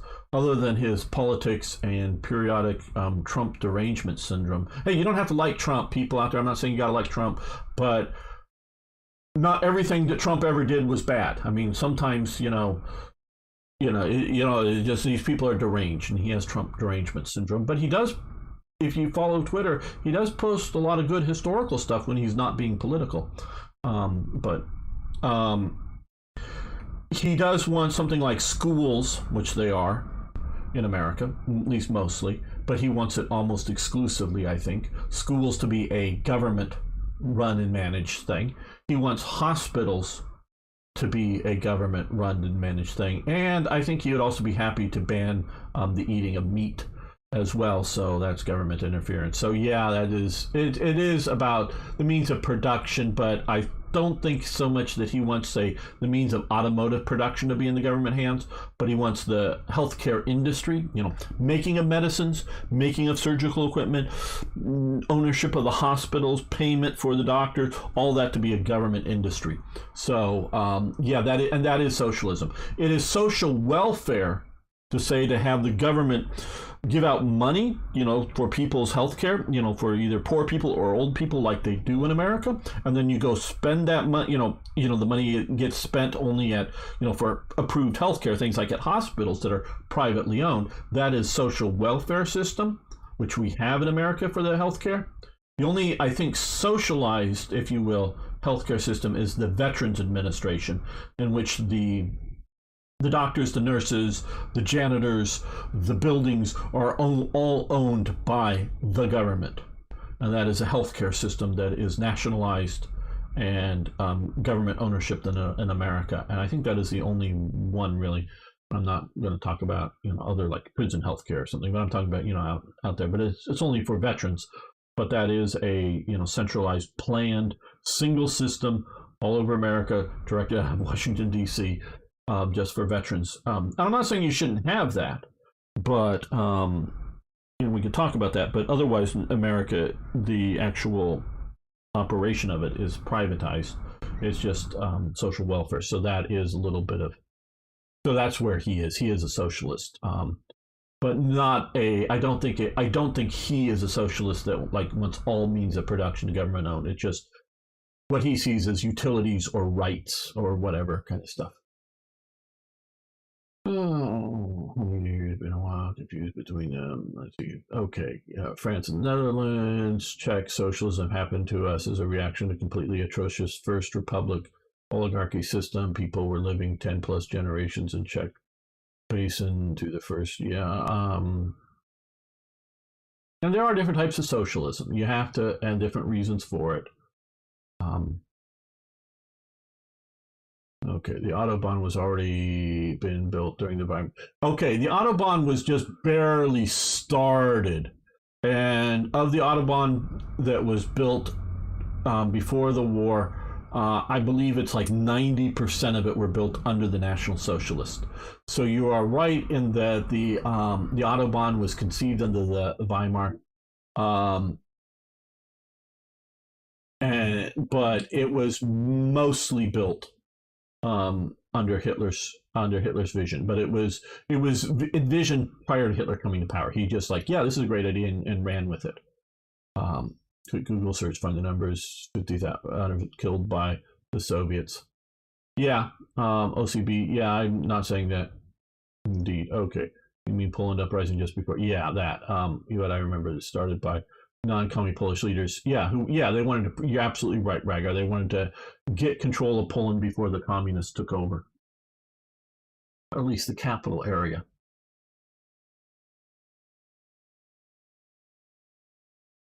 Was get rid of intellectuals. Absolutely, is why they took out the officers. But also, those are the people that are going to cause you trouble. To Romania and join the Allied forces. Yet 250,000 sounds about right, OCB, and I don't doubt you got that number right. But also, I was meaning, and not just that, because some do come out sort of through Hungary here as well. I don't mean just as simply, and then I think some do escape up into Lithuania and get out that way, but not just as individuals filtering out to the West, but intact fighting units that are coming out through Romania, figuring that the Soviet border is somewhere, around here already. They had yet to take over, this sort of Bessarabia territory. The Soviets hadn't pushed hard, at least, to get in here, that would have cut them off. Same happened in the Baltic and Finnish territories. Yes, absolutely. Same happened in the Baltic states. And so, and I'll tell you, partially I'm getting my facts and ideas from what I know of what happens in the Baltic states during occupation, including the moving of, particularly in the Baltic states, I know military-aged men are rounded up and moved east in the Baltic states. And that is what I believe happens in Poland as well. Not just captured soldiers that are put into the Gulag system, but rounding up military-aged men. And the Gulag system is partially an industrial system to either produce things or build canals and roadways and railways. And so it's used. So they see it as removing. And this is going to end up being a special episode here. Removing the people who are likely to cause resistance problems, military-aged men, and then trying to use their labor in a useful way. It isn't just about simply warehousing people in a camp somewhere. I mean, that does happen, but they try to make the camps, like, put them way out in the east somewhere in some forest, and they try to have them do logging and, send wood back to wherever for useful purposes. They try to the Gulag, and I'm not an expert on the Gulag, but they try to do the Gulag to have a useful function, but it's unconcerned about the attrition rates of its workers, shall we say, meaning dying. And if you get sick enough, they don't care, and you just get to die. Yeah, Himmler wanted an SS state, but he also wanted sort of an aristocratic German occupation of the East, where Hitler just wants an area exclusively of German people, and so you don't have that sort of aristocratic state. The Soviets have reformed man, or the Soviet man, and achieved it. But break down man and rebuild it. Yeah, they needed to completely get rid of current viewpoints to do that. If you're a new viewer watching this now, How Gamer is, when this is Hoy time, he chats for 2 hours and maybe gets, yeah, I know, OCB. But I hope it's fun. I hope it's interesting. Because yeah, there are other people out there, and a lot of them have more viewers. Maybe I should do that. That play, including Hearts of Iron, but play these games, and they just focus on playing the game. So I'm trying to differentiate myself from them. Maybe I'm doing the wrong thing. Maybe I should just be playing the game. Um, I don't know. Like, well, the war is war versus mankind versus it. Just trying to catch up with the chat here. Trying to clip it. Saying Obama still don't. Yeah, Autobahn did not start in 1913, not in the way it's conceived and built under the National Socialist regime. Um, Cars did not move fast enough in 1913 to think of the Autobahn. The Autobahn is a because you have the Reichsbahn, which is the national. I'm not exactly sure what Bahn means in Germany. Reich, of course, means like national, or I mean, it has a little bit more. It is sort of national, but it's also imperial or whatever. I mean, there's a little, like Kaiserreich. There's a little bit more to it than that, but there's Reich, and the Reichsbahn is the railway. The Autobahn is sort of the rail. Auto, way. But the Autobahn that they conceive and do is 2 lanes that are uninterrupted. See, the key is that they're uninterrupted, meaning there's no cross streets. And so if you want to go across the Autobahn, or the Autobahn wants to cross over something, you build bridges. And the Autobahn is banked a bit more than modern freeways, at least in America, but banked dealing with speed. So you're driving fast down it, and the corners don't cause you problems, shall we say. And they weren't designing that in 1913. I just know what cars well enough to know they weren't even conceiving that. Now they were maybe making paved roads that are going from one city to another city in 1913, and they were doing that in freaking America. But the highway system that is based off the Autobahn doesn't get really well. There's a little teeny stretch that might be in the very late 30s ago. There's the Pasadena Freeway from LA to Pasadena, but that is literally like one of the first situations in America. But what we think of as the national highway system that's really championed by Eisenhower is based off the Autobahn, and that's post World War II.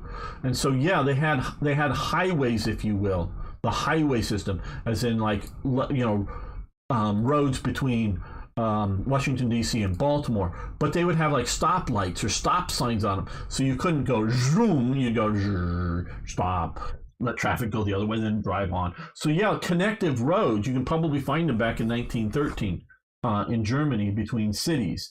It isn't the originally Speedway out Autobahn around World War I didn't mercilessly shallow. It was until 1921 that construction on the highway resumed. Well, okay, whatever you want to say, you're sort of pushing. Hello, Kyle. Hearts of Iron Cold War. It'd be interesting to hear your input on the era. Well, yeah, it could be. Okay, so you're talking that there was something built before World War I, and it wasn't, and it wasn't until construction on the highway resumed. Okay, yeah, but prior to Hitler coming to power, very little of the Autobahn was done. It was very much done under Hitler's thing of what we know and think of as the Autobahn. Okay, well, that's going to conclude this episode of looking at Poland and who did the worst war crimes against Poland in World War II. Hopefully it was interesting. Hopefully it was helpful to people. I don't know. What do nations learn? Have nations learned? Do nations learn, people? I don't know. Don't know. Because you look at what's happening right now in Ukraine. And Poland doesn't have historically, I'm not talking like this single moment, but historically well-defined borders because there are not major geographical features that you could anchor your border on. Germany or Italy. You've got Alps and Rhine River and sea borders and whatnot like that. So Poland can be huge or Poland can be small. Poland can be all kinds of things, but I don't know what the governments have learned. But yeah, Poland was sort of doomed in the World War One through World War Two era. It was not good. Well, okay. Hopefully everyone learns a little bit from this. See you next time for more, yes, more, hopefully actually Hearts of Iron play. And it's all your fault, chat, for getting me off on these other topics. I'm going to save this again. I know that no time passed because we just talked for 40 minutes, but I hope it was interesting. Some sources say that not to emphasize a lot. Oh, absolutely. Well, I know. I'm not saying that the Autobahn wasn't built during Hitler. Just saying that it exists. Oh, yeah, yes. No, totally. It was a program. Okay, you got to understand. Again, people, facts and figures do not stick well in my head. I can hammer some things in there, but ideas and concepts seem to well enough. There's sort of two spikes. And I did study this and actually wrote a paper and whatnot in university all a number of years ago. And in those days, I knew it better. But there were two spikes in the Nazis' popularity that both coincided with huge economic problems in Germany. Okay. And I think the first one was like around, one of the major ones was like around 1929, 1930. The second one was in 1932, basically. And it's beginning of 1933. Hitler comes to power. I'm hoping I'm getting these, because without looking at Wikipedia or whatever, hopefully I get these dates right. And there's massive economic upheaval during these spikes. Well, because of these spikes, the government really doesn't have money to do things like build an Autobahn. And there really isn't terribly much reason to build an Autobahn because nobody, businesses, private individuals, or whoever, can afford to buy things like automobiles, whether they be personal cars, which are mostly luxury personal cars, mostly, not entirely, the time, or trucks to be used, whether for farming or industry or delivery trucks in cities, but commercial trucks, shall we say. There really isn't in the 20s a stable economic situation enough to promote the Autobahn. Now, when Hitler comes to power in 1933, there is an economic crisis. That's why Hitler's coming to power. Everybody out there, everybody listening to me now, I wish there were tens of thousands, because what I'm going to say is very important. Maybe I should clip this. Everybody. Radical parties only come about when conventional politicians fail to meet the needs of their people. Maybe if somebody wants, I don't know, clip that or turn that into a short, but that's when they come about, of the right or the left. Marine Le Pen, however good or bad she would be as a leader of France, and I don't know whether she'd be good or bad, but the only reason she has so much traction is because the I always blank on names when I get there. What's his name?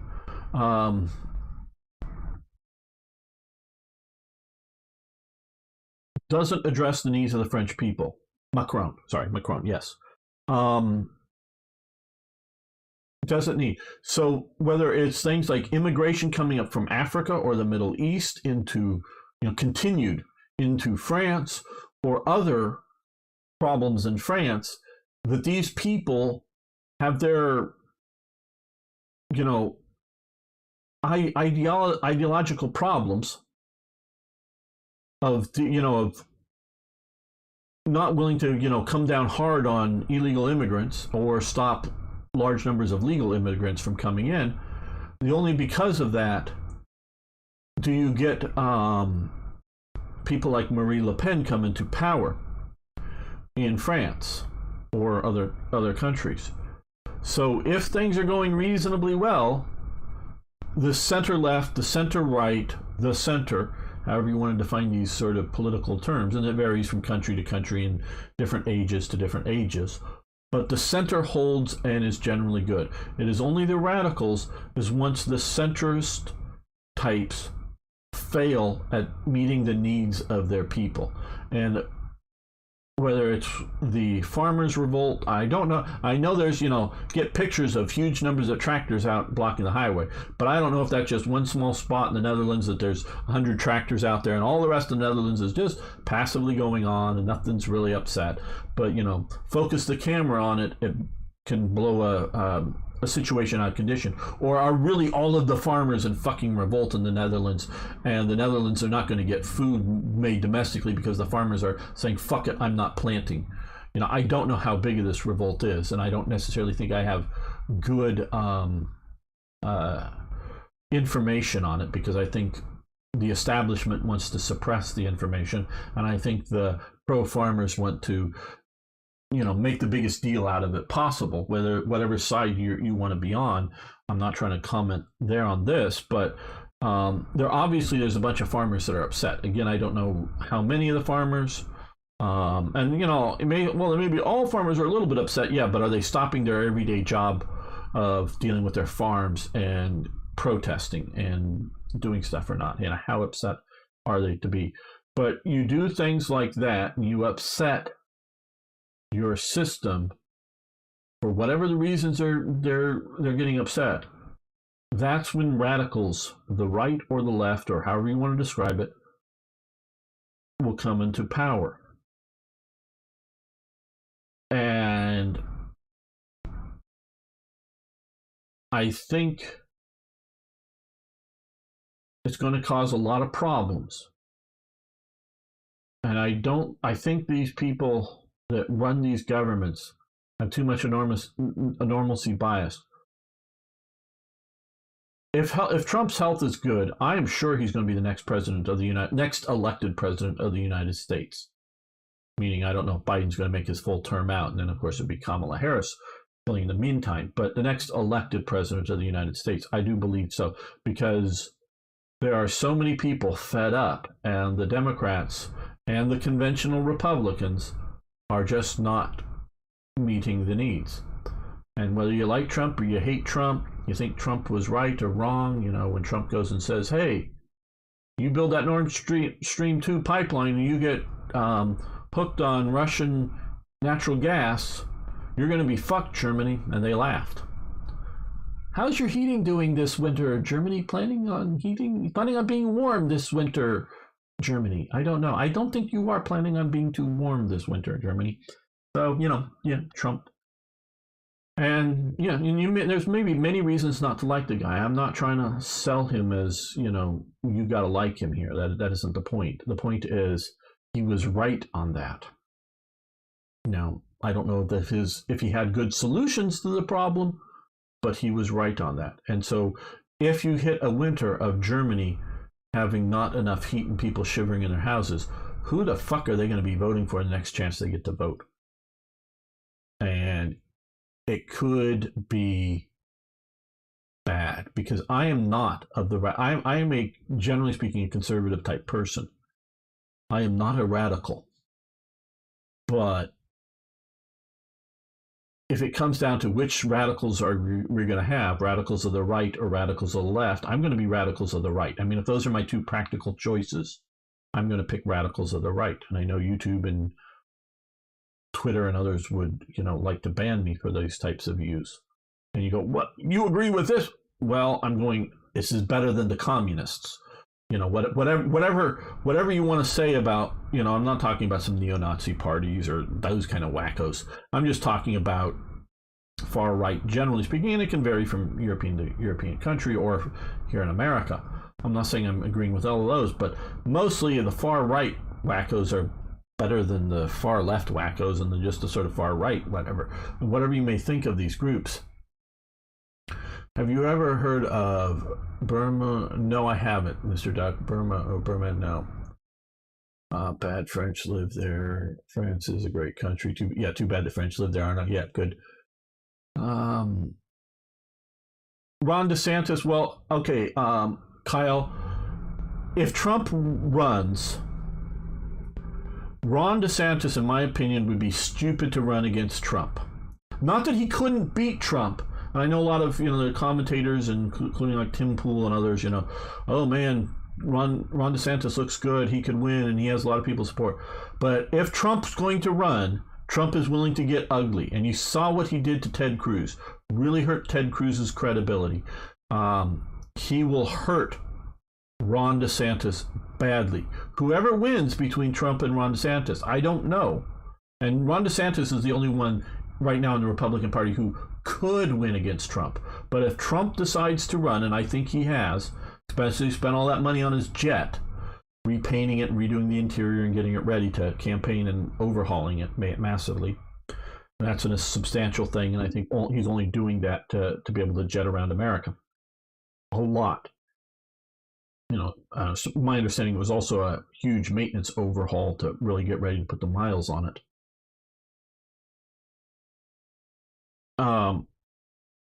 If he's going to run, he'll hurt Ron DeSantis, which will hurt Ron DeSantis when it comes to the general election. So whoever you like there, better or whatever, I don't think it would be smart for Ron DeSantis to run against Trump. It would be better for him to make a deal with Trump to be like his vice president. Because even if Trump loses, it doesn't normally hurt the vice president's chance in the next election after it. So now if Trump decides not to run, because between now and then his health gets worse or something else happens, but I think he's going to run. He's pissed off. He's going to run. I think at this stage, something could happen. Things could change. Don't come back at me. You said Trump was going to run. Well, yeah, I'm going to make a point to 10 things that changed. But as it stands now, Trump is going to run. So Ron DeSantis is a good choice, and he is the only one, in my opinion, who could beat Trump in the primary right now. Trump could have a new scandal that's actually true and not just, a made-up thing that people don't pay attention to anymore. But I think all the scandals have come out that would have come out. He did not go to Jeffrey Epstein Island, and everyone else did. So I don't think he's going to do that. What time is it right now? Well, right now for me it is 10 a.m. in California. Okay, let me go back up to Germany will make the sacrifice for the greater good. Yeah, okay, yeah, but people are going to get upset. People are going to vote radical solutions, I think. So, stay out of war, support that.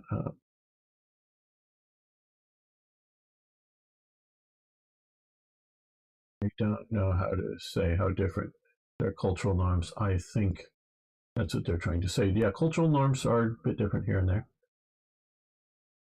Some random French people reading it. Well, what's wrong with being rude to the French? You know, my historical background, all my ancestors that I know of at least, go back to Britain.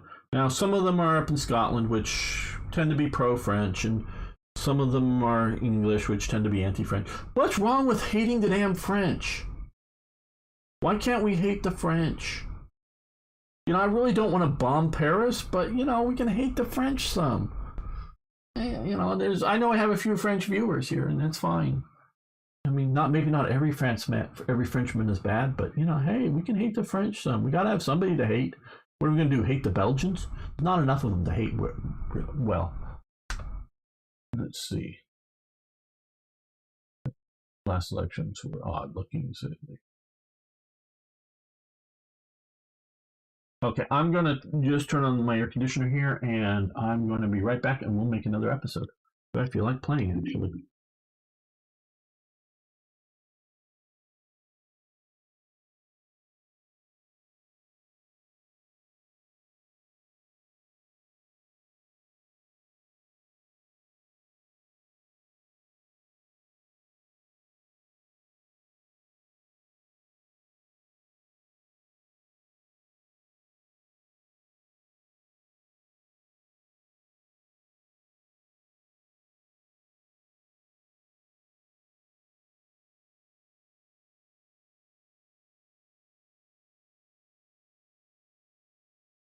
Well, France hasn't been winning wars in the last 150 years. Yeah, yeah. Lost the Franco-Prussian War. Yeah, I mean, the only win on World War One because of Britain and America, in my opinion. Yeah, I mean, we can hate on the Belgians, but there's only so much of them you can hate on.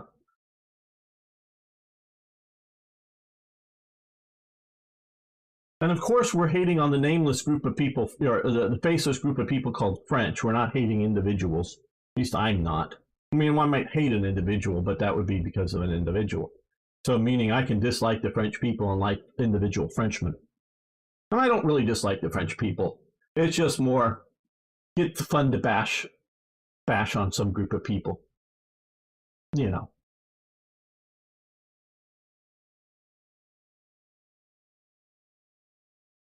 Is there that much bribery in Czech Republic? Well, that's not a good thing.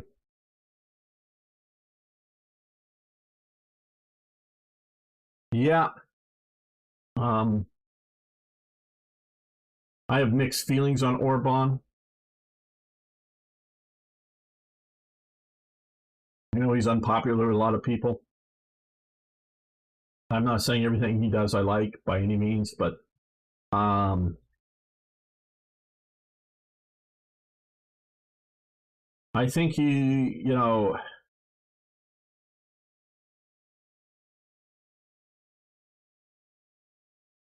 Western Europeans are just so used to living under the protection of the Big Daddy America that you don't see the realities of the world. You're more concerned about global warming than you are to survive the next 6 months.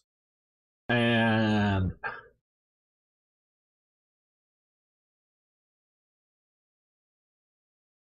you know, I you think you're I think there are people that are running European governments right now that are, like I say, so worried about global warming and ESGs and other sort of elements like that, that when the hordes come marching across their border, they're going to be saying, but we're trying to solve world hunger, world whatever, blah, blah, blah. And they'll just, who cares, and get slaughtered. I don't think they're serious. I mean, they're serious about what they're trying to do, but I don't think they understand the seriousness of the world. Yeah, I know Orban is hungry. He's pro-hungry. Yeah, and that's what he's doing. So yeah. But I think countries like Hungary, Romania, and Poland, because they lived under the Warsaw Pact,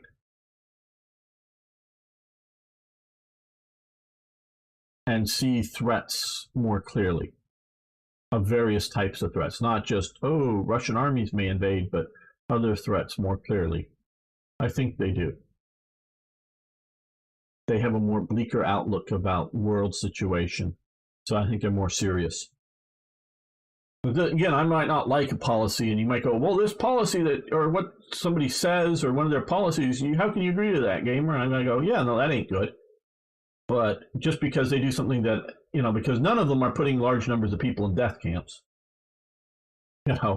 and supposedly there's maybe like 1 million people or something have been evacuated from Ukraine territory to some other place in Russia, or is it 100,000 or something? Large number of people the Russians have just evacuated to somewhere.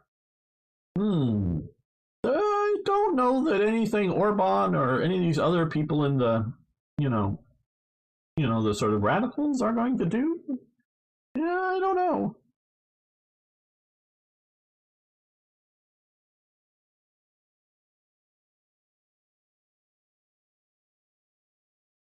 Well, Cal, what they're saying is he's committing crimes against humanity by not letting in huge numbers of refugees.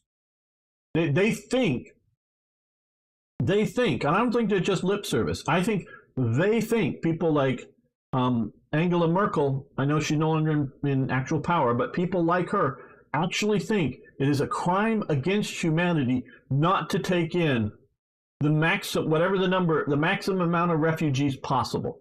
I think she thinks it's a crime against humanity not to take in refugees. I think she thinks that, truly thinks that. And so I think they think Orban or whoever's kidding is committing crimes against humanity. Okay, 100,000. Yeah, it could be, Kyle. I'm sorry. I'm like I say, I'm not great with numbers, and I'm winging it here just off of memory.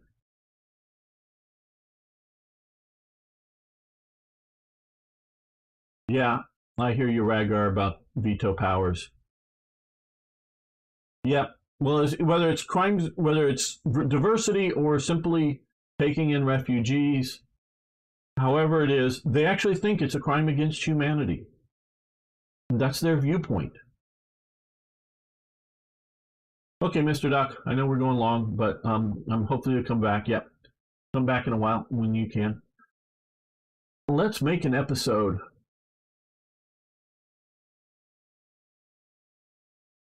Welcome back, fellow armchair generals. This is Gamer 1745, and again, it is really important. I'm in a major slump. Partially, I think, my fault, but I think a lot of it is just some algorithm things. Plus, I think because of words periodically used associated with National Socialism and whatnot,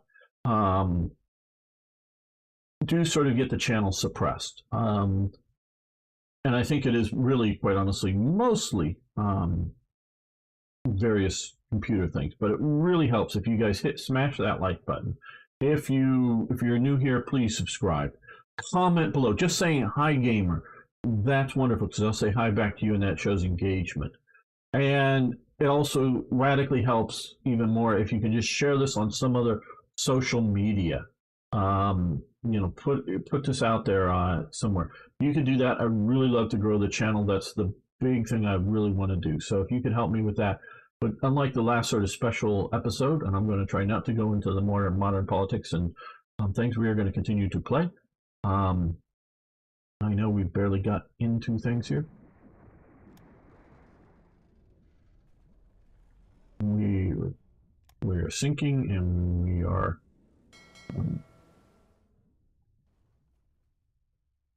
going to we're getting some of our sunk. Oh, sorry. Okay. The New Mexico, that was lost a while ago, I believe. Recon unit combined arms has advanced. Down here, 44. Yeah, way too far in the future. Now let's do coordination. Wonder why we haven't been doing that. Don't know. Okay, plenty of supplies. Trying to get both industry and aircraft production up. How is our invasion going here? Moved in 2 more units. One is fairly low in organization. The other one is... Yeah, okay. Export a chromite to Venezuela. No, not right now. Enigma cracking attempt. Money 500. Yeah, we'll do that. Maybe I should have done the thing. Voice of America. Historically, even before the Japanese attack on Pearl Harbor, the U.S. government's Office of Coordination of Information had already begun providing war news and commentary to commercial American shortwave radios for use on voluntary basis. Direct programming began approximately 7 weeks after the U.S. entry into World War II. I don't know that I read this. Okay. Yep, we'll do that.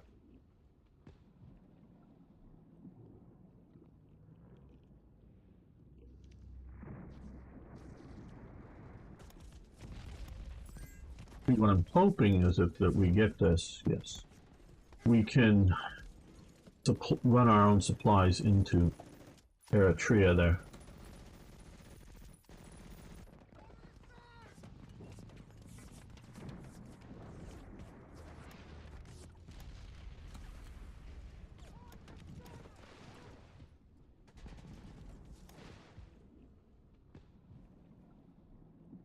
Did send speedo boats out. Okay, payment received. Okay, that's a good chunk of money. Light bomber prototype,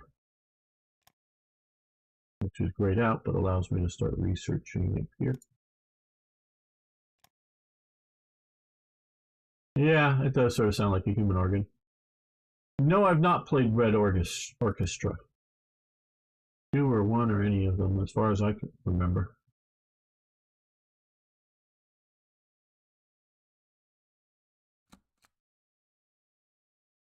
Okay, good.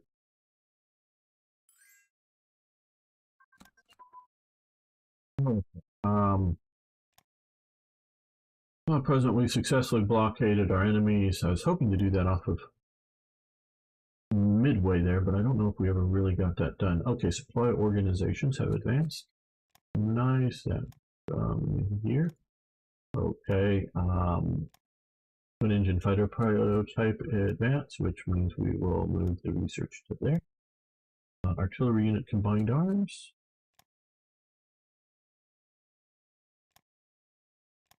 And medium bomber prototype. So that will allow us to get all of those.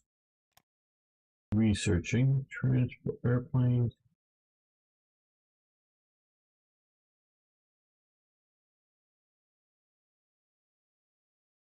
Let's look at other systems because we want some of our fighters to be, and other aircraft, to be particularly good at their job.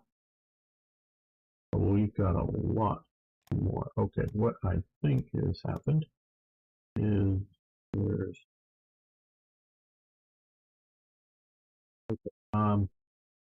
well, let's, okay, probably have enough for one of these. Let's look here.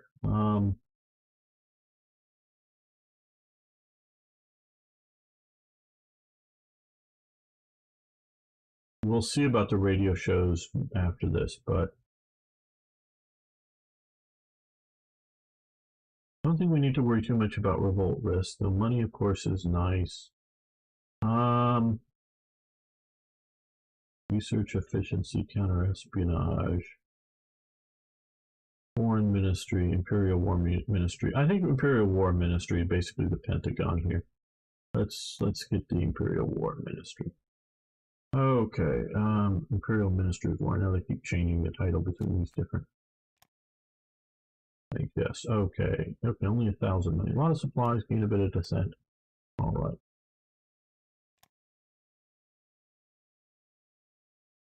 A puppet state, like it was historically.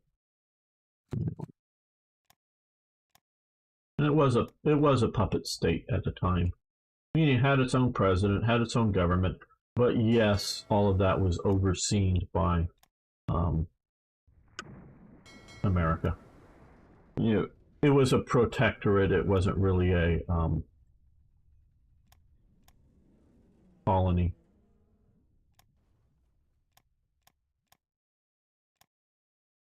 Get back out there and patrol again.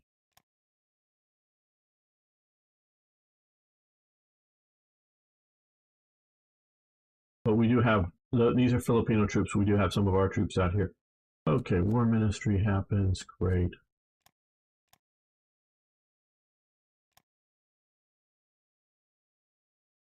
Okay, well, landing craft. That will help us a lot in our ability to retake some islands. So we could drop them here.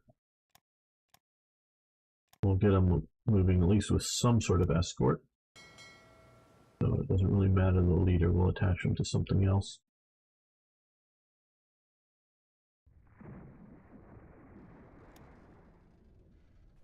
Okay, well, we've sunk a Spanish submarine.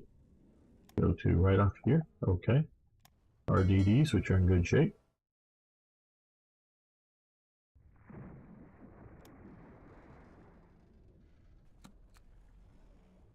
Alcoa aluminum plant sabotage. President, foreign agents likely German origin. Okay, I'm used to sort of playing this whole thing from the German side, but because Germany gets Operation Pastorius. This is much more than what my understanding was happening during World War II, but in reality. But okay, they're being successful. Fine. Okay, so we get. Okay, no, just want to get Oh, right. I remember. We some so much to do with this game. You know that isn't the one. Well, it was. Oh, here. Okay. Let's add you to that. What I think I want to do is send you over here.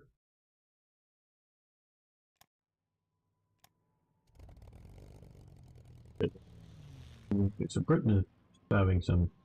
Oh, well, they may want to move there. Oh, well, we can repair 40, so we got plenty.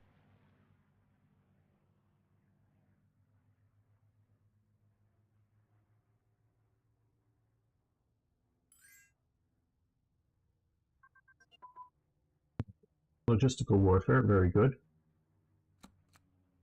That, in my opinion, is America's superpower in World War II. It wasn't just, well, it was also production too, but logistical warfare was the ability to get stuff globally there to it was America's superpower.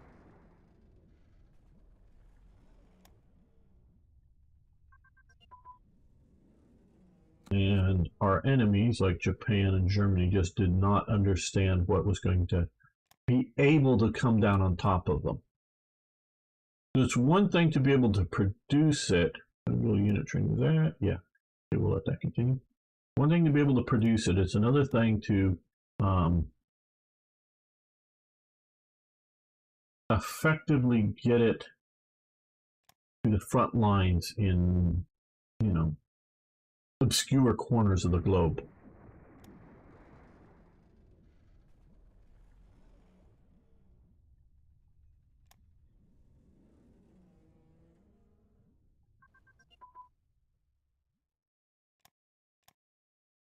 Airborne unit training is advanced.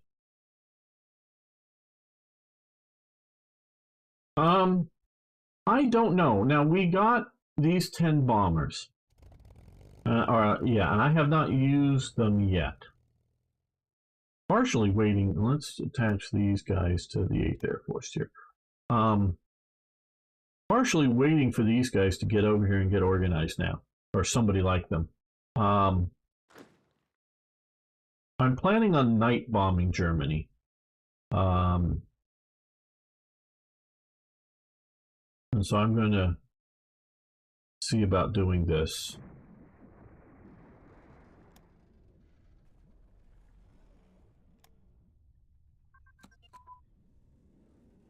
A naval bomber prototype. Advance. I like naval bombers, particularly in this game, but generally speaking as well. Okay. Yeah, although we don't have any eventually. Well, okay, we're overdoing. No. Yeah, we're just by a bit. So we'll let that end. An escort carrier. Miles construction of the escort carrier. Okay.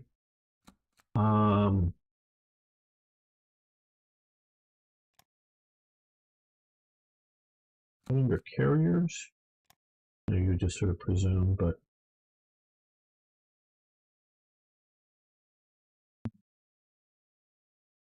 care. Well, is it a one and done or is it ongoing? Well, this will tell me it's a one and done. Some of these techs, like escort carriers, are something that I normally don't do as Germany, so don't know where it is. Okay. Take a quick look at the escort carrier. CVE. Okay, and it can have a CAG or two. Okay, good. Now let's see here. This is 6 ICs, the CVL, the light. I really like the light carriers. I think they're cool. I mean, big carriers are great, but light carriers are pretty cool. But 18 months. Well, a little bit less, but 13 months is the critical thing. We don't really have the ICs now. I want to focus on some other things, but they would be good to have.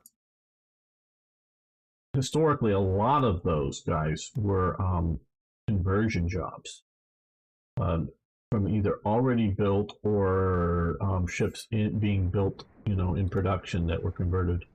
Commercial ships that were being. Well, we're not going to by Vichy. No, Vichy is still technically neutral now. Don't know if Vichy's going to turn over to our side or their side or whatever. Okay, well, a couple episodes ago we did see a German parachute invasion of Malta, and it looks like it failed. Good. Screaming Eagles, HQ, the Deadeye Division HQ, nice. Okay, fuel, we would give them fuel for money, certainly. The Dutch want some energy, certainly.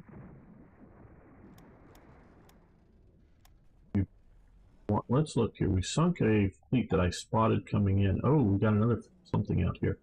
Okay, well, we have another something out here. I don't know if it's going to be an invasion or just sort of a, fun time, happy reunion. But let's put you out here.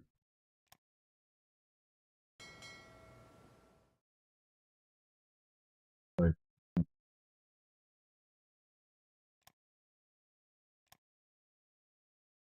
Need more, well, more, but particularly more carrier air groups. Okay, let's go. I want to have a light carrier. Light carriers are fast, escort carriers are slow. So a light carrier here as part of this battleship group, so that it will always have, hopefully if we have carrier air groups on the carrier, it will always have air support. The battleships are a bit slower than the carriers, so they are going to be at times without, unless you have it without a support element. Our radio intercepts are spotting these guys way out here.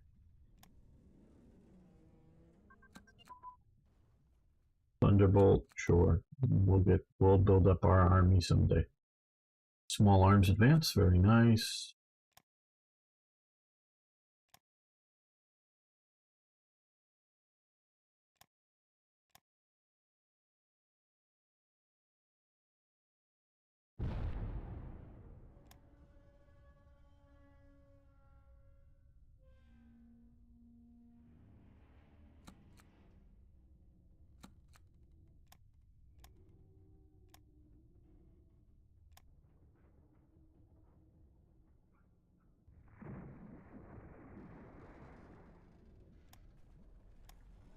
Oh, we lost a submarine out in the Aegean, yes. We have been doing some submarine raiding out here.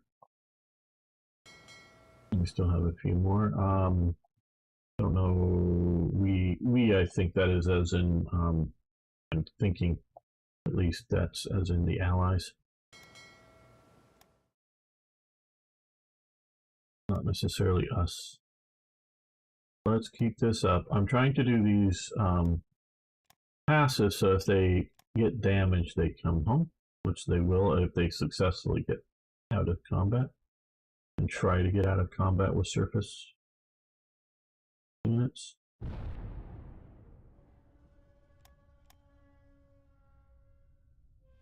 Here, watching their movement. Gold, yay, gold. Commerce defense advances, very good. That will help our convoy escort efficiency. I think that is 43. Well, it's only a year in advance from where we're at, so we're going to let that continue because that's going to take a while anyways. Get that done.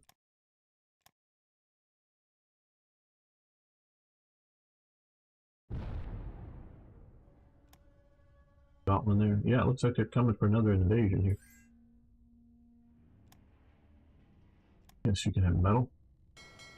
Well,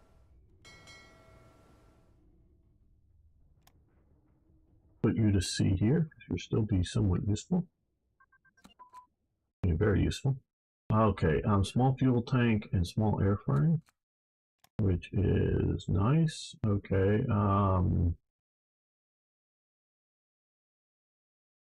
Yeah, we can work on upgrading our. Oops.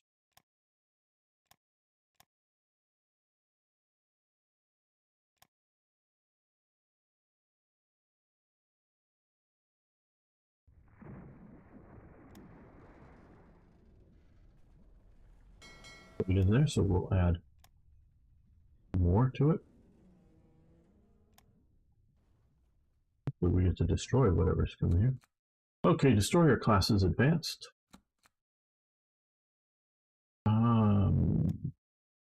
Grayed out. 43, 43. We can do 43, but I don't think we need to right now.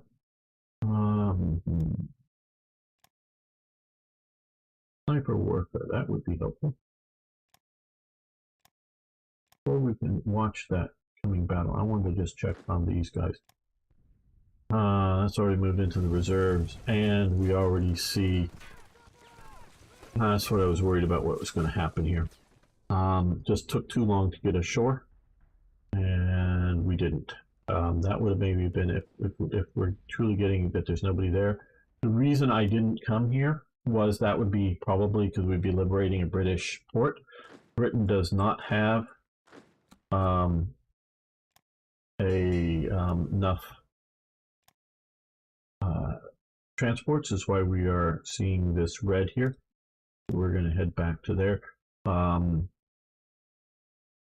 Enough transports to supply supply operations well. So if we captured a foreign port, but maybe we should go into Saudi Arabia. That would be the plan. We're going to maybe head to Saudi Arabia next and see if we can invade up there and take that port. That way we can supply in there. Because I want some American occupied territory so that we can supply it with our transports. I'm mentioning that because we are going to take a look at Arno's request. We have 85 free, not because we already have all the ones in operation, but 85 free transports. So that's great. And 7 free escorts, and we're building some more. And Arno wants to see, I knew he would. Okay, the summer class is currently the type. Getting ready to get these guys in production. Oh, carrier air groups! Yay! Yay! Yay! Yay! Yay! Yay! Motor torpedo groups, carrier air groups, SCAGs. Okay, these guys will definitely pump up our production capability here. Increase supplies a little bit because we had a bunch of events that required supplies. Wood.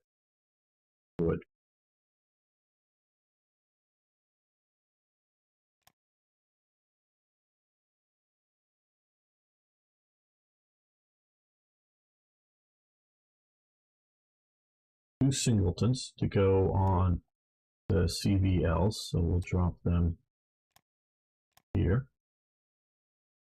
And I know we're getting ready for this battle, but we won't make it in time, but we have 5 carriers and 3 carrier, the 3 of them have groups on them, CAGs on them, so what that means we can do 2 more.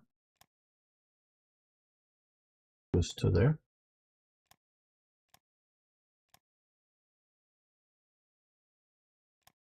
Well, all of these. Okay, that's all these. We're just going to fly them out to Honolulu for the moment. Just get you out here. That leaves us with 2 carrier air groups. Now, these guys, okay, they have CAGs as well as seaplane tenders, so that should be reasonably potent. I don't know if those are probably just submarines or... no! Those look like some German surface warfare ships that maybe you should be running away from as fast as possible. Where is my... Are you off? Where is...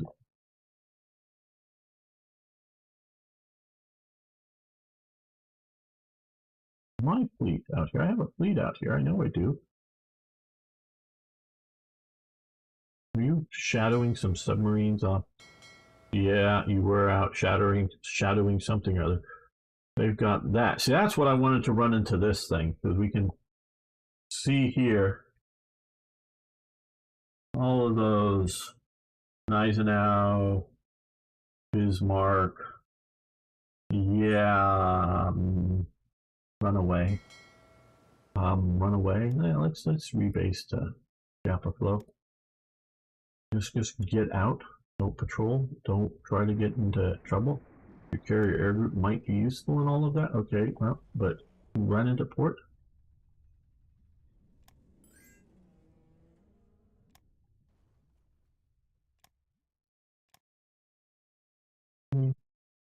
Still has plenty of oil. Okay. Now, where did these guys here?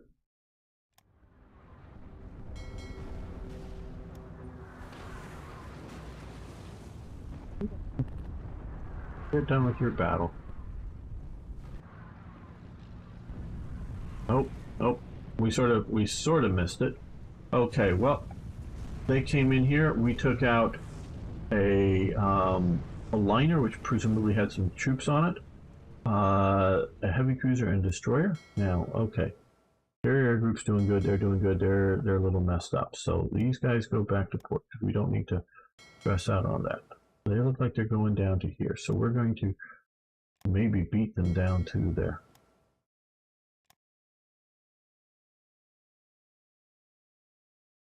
Okay.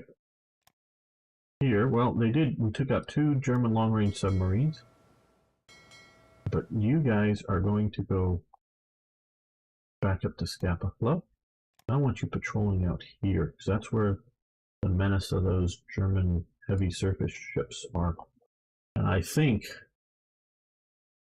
3 battleships, these may be a bit older battleships, but 3 battleships, a light carrier, a couple of heavy cruisers, 2 light cruisers, and some destroyers could really mess that up.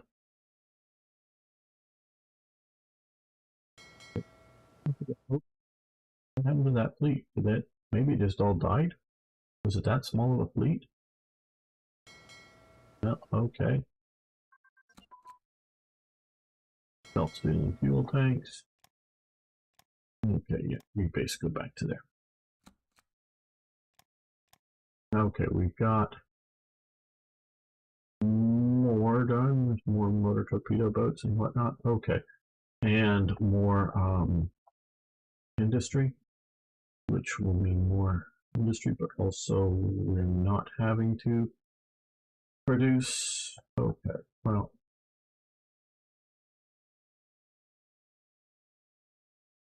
my biggest problem now is if I build more, armored units. Well, actually, we're getting supplies here now. Good. But if I keep, I thought I was going to be able to come in here and help the British clean up the Italians, but when I landed here, I ran out of supplies. So they're not providing us enough supply lift, which is a problem. And so stacking on, but I think we are going to go out to Saudi Arabia to deal with that. They've been pushed back to their original boundaries here. So I think going and trying to help the British is good, but may not be the highest priority for ground units, is what I'm referring to. So what I think we're going to do is, because I hate, once I get to, we're having a good armored division there. We're going to get some more of those. But I sort of overreact. Once I get to where I had none of these, I don't want to have that happen again. Because I took a lot of losses that I don't think I would have taken had I had carrier air groups. So we're going to go with all of those now.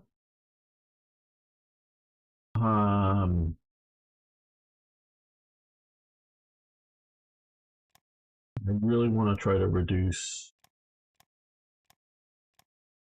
losses for ourselves and for Britain on submarines. We'll do some of those patrol aircraft. That will help us with that. Now, let's click over to the industry here. Okay, they're building a heavy industry. They're there. They're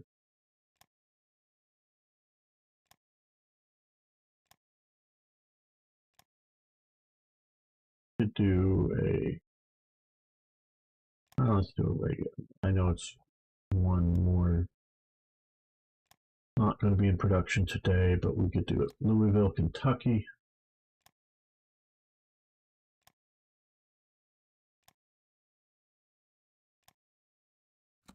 Not massive amounts more, but because some of them are just stacking on what was there, but a little more industry to continue to grow. Technology, we can add a little bit more. Let's.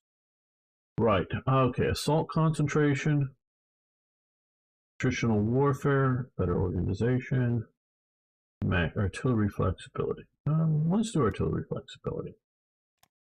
That sounds fun. Okay, we have 1,500 gold, so money or whatever. Let's look at radio shows. Okay, currently, we have huge news and politics. We do not have small entertainment or small heroic tales. We are currently not needing any consumer goods during the war time, so getting this doesn't help us. If we get to there, it would give us a little bit of money that would eventually help us. And here, yeah, really, you're looking there. National unity up could be a nice thing. So let's get that. Heroic tales. Let's do small heroic tales.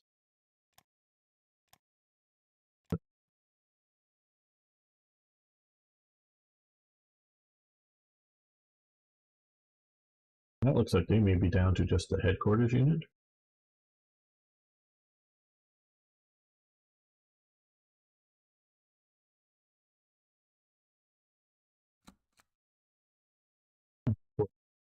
Two.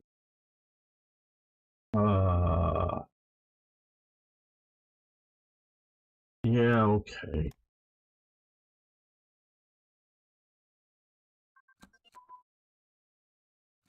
Weapons.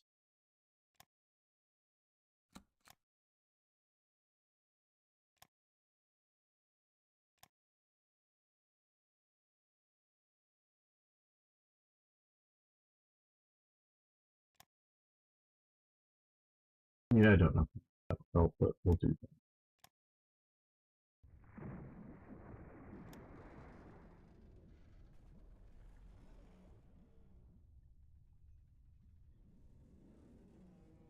These guys are holding out okay. They're doing all right. Running around, keeping the Japanese bottled up on Mindanao. Aero engine research, yes, okay. Is that one? Yeah, we can do 4 engine armament.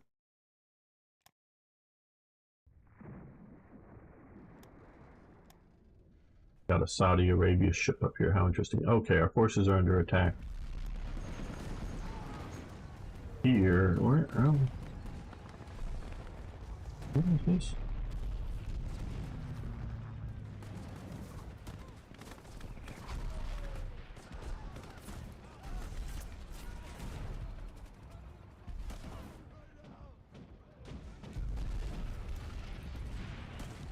Okay, well, we're retreating now. Unfortunately, I think that's because we didn't break. The Filipinos broke. Damn. Oh, hope they get off there. Okay. Plus.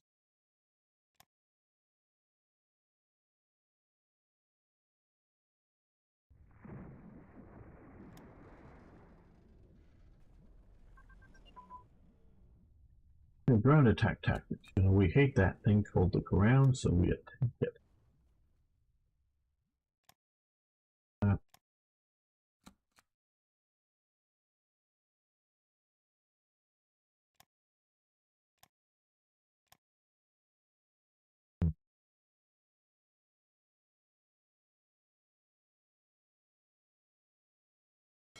somewhat well organized stuff. Okay, let's put these two Clevelands together with landing craft flotilla, just as to escort them out to Honolulu. Ooh, well, before we go out there,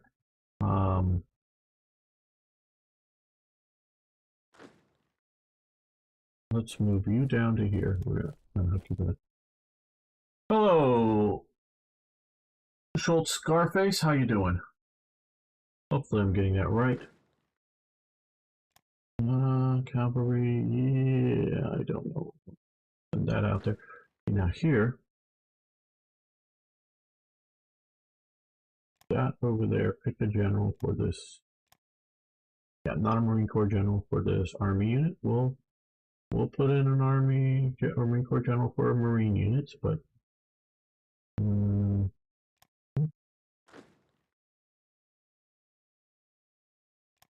filling out that.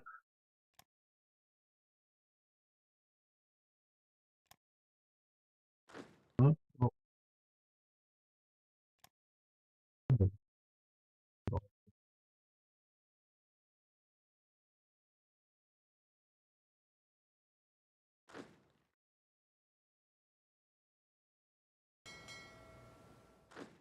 Load you on board these ships.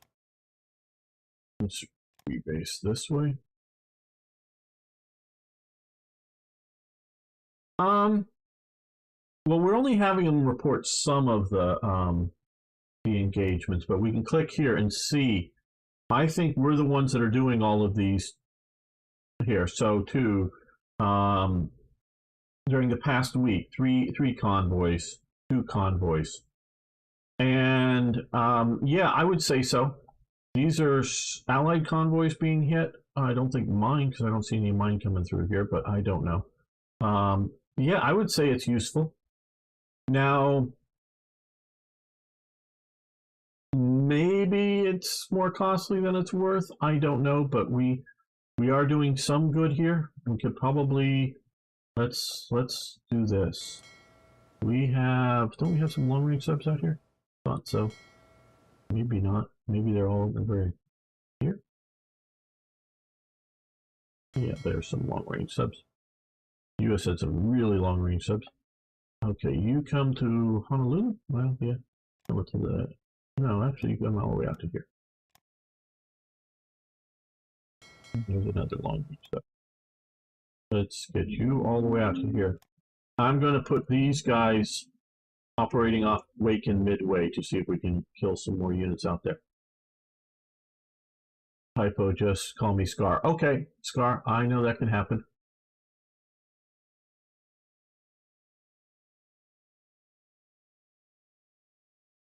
Well, very good. Glad you've been enjoying it, and glad to have you here live. Ask any questions you like.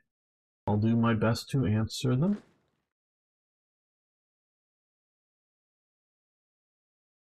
I don't like typing. I mean, I'm happy to type because you guys, ask questions, but I'll give longer, more detailed answers here than I would if you just asked me on the, Brad, do we not have that guy? Oh man, this takes a long time to get across the U.S., doesn't it? Even, well, I'm not going to wait. We do have a Marine division, so get on board the folks. Oh, wrong unit. Well, what the hell? We're going to send you to Hawaii. Just the transport flotilla, but we have the Asian flotilla, which I'll send up here and get this unit. Have you managed to keep the islands in the Pacific? Some. We have lost Midway and Wake. We still have, we've lost there. We still have Guam. They have not tried invading Guam, and we are holding most of the Philippines. They actually did, invaded. They invaded in Mindanao, down in the south. So yeah, and these other ones, yes, but not. These were just too big of an overrun. Okay, single engine plane research is done, which allows me to come in and you know, not that it doesn't help to have, say, better flying boats or naval bombers, but really in the comparison, it's having better fighters that really sort of make it more imperative to go faster there. Okay. Now I want you to come over here and patrol here.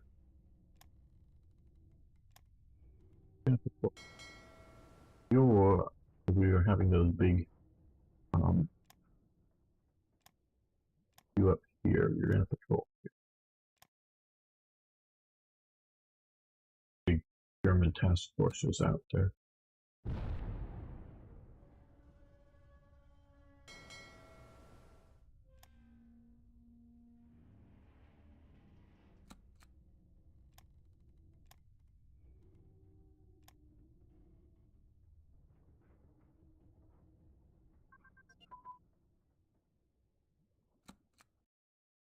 Okay, acrylic bubble. Those are really useful, both in the game and in real life.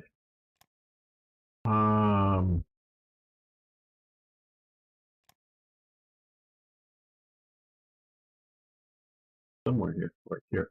Okay, we could do drop tanks, yeah. Better range. Right. Looks good, sounds good. Now, what we're going to do here is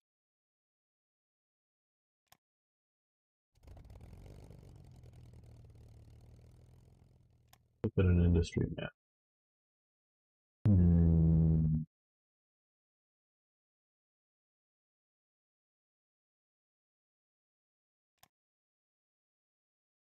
They got AA again. Cologne looks very, very vulnerable right now. Dusseldorf, well, they got some AA guns. Beat out Purple. Well, they got a lot. We don't we're not getting here for whatever intelligence reasons.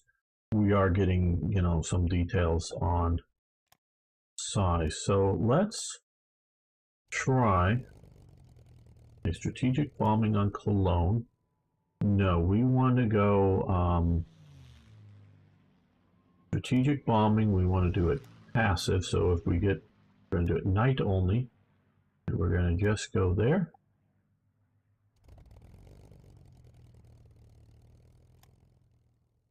Strategic bombing passive, yes. No, no.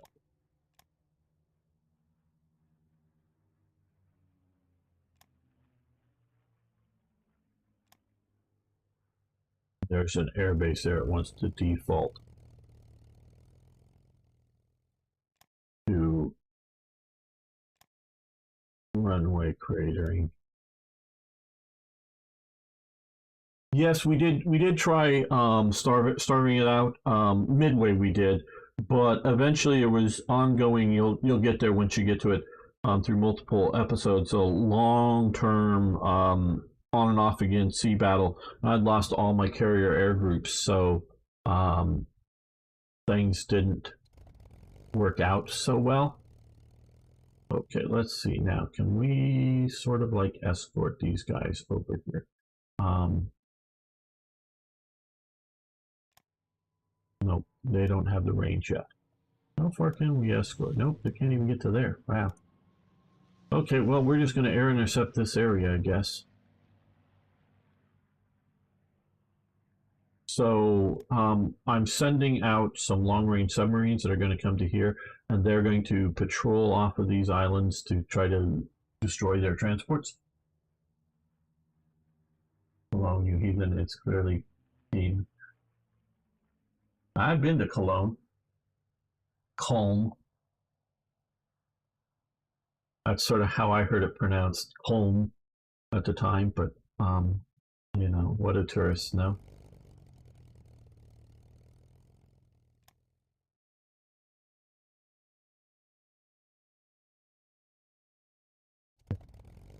Bombing.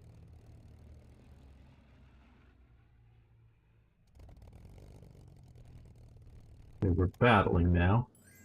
This, remember, should be at night time.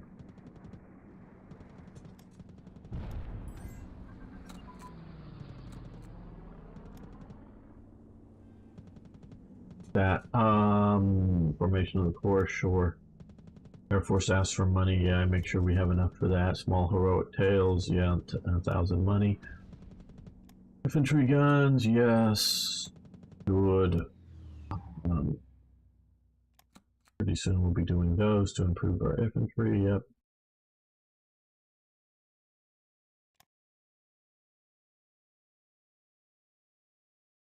Gun focus battalions. That's nice.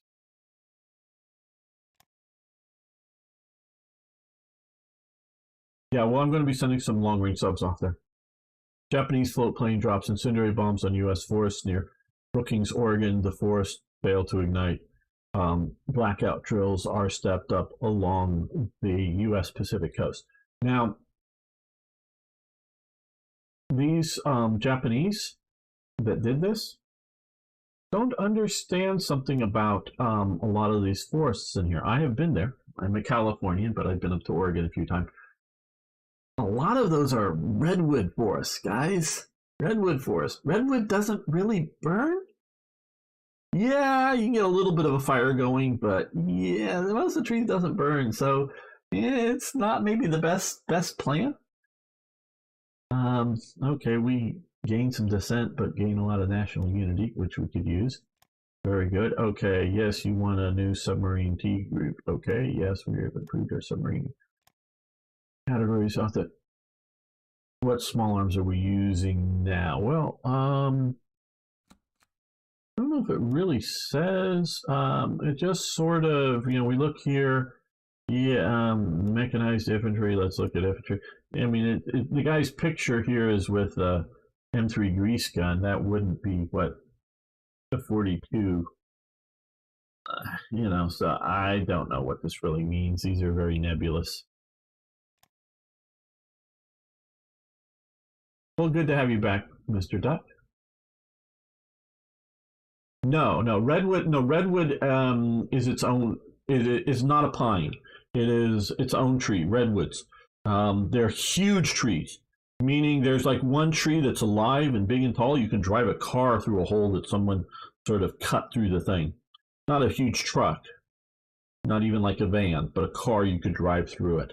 They are, 20, 30, 20 to 30 feet or more in diameter when they get big. And these are huge, old, couple 100-year-old trees. And for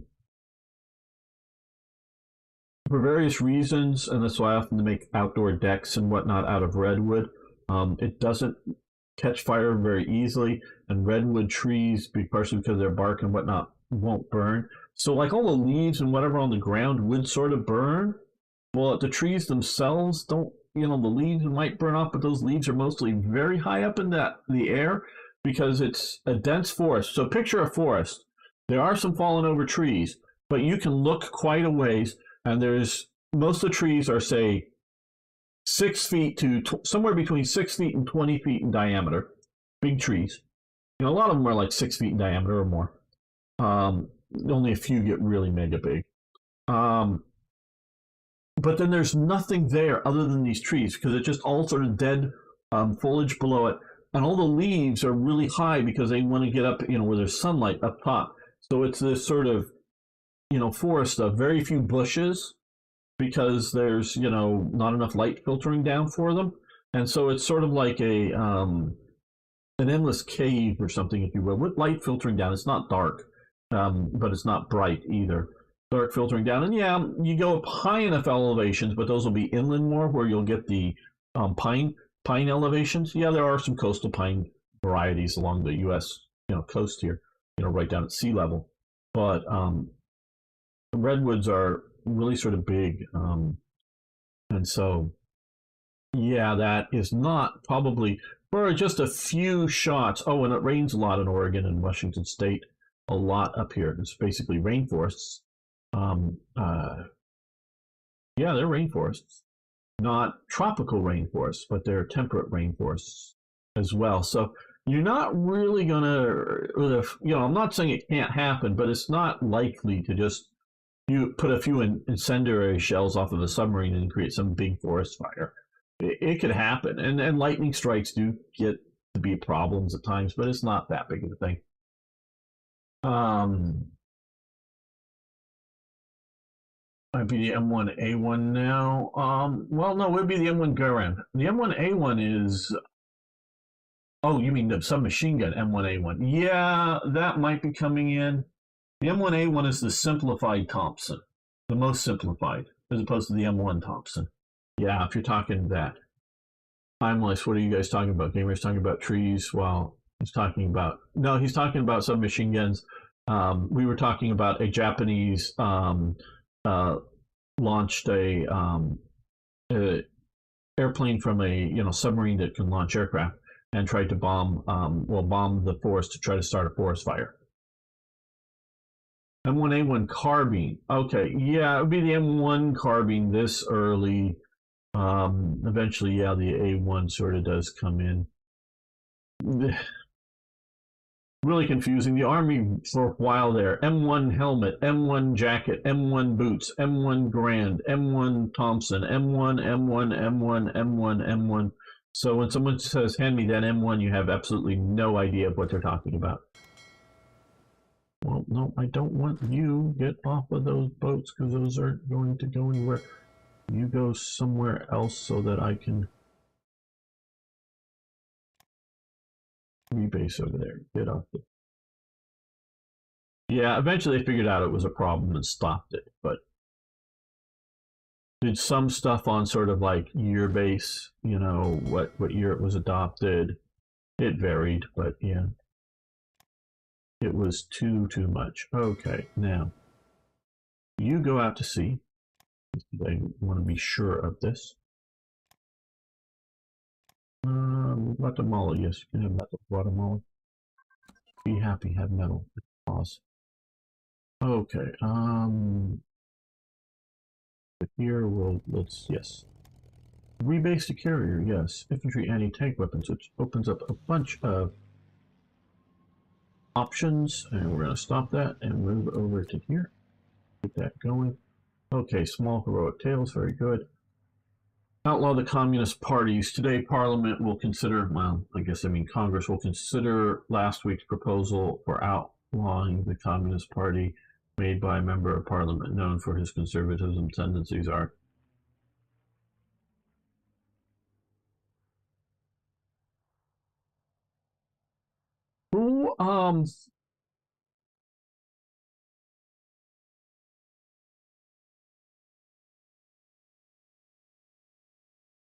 Who writes this stuff?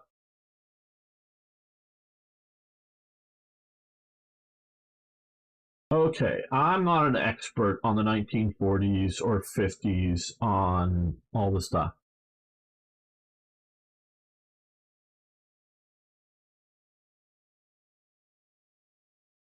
And the communists in America.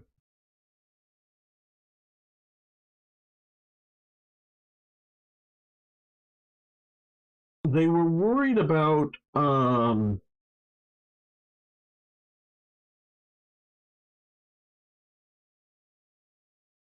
communist organizations that would do bad things. Is maybe how I should put this. But I don't think they ever outlawed, and someone maybe prove me wrong, but ever outlawed the Communist Party.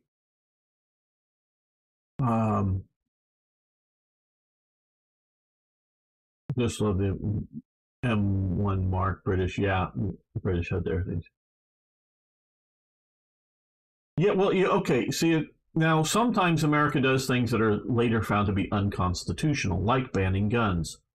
So yeah, there are unconstitutional things, and we could talk about other than guns that are unconstitutional things. And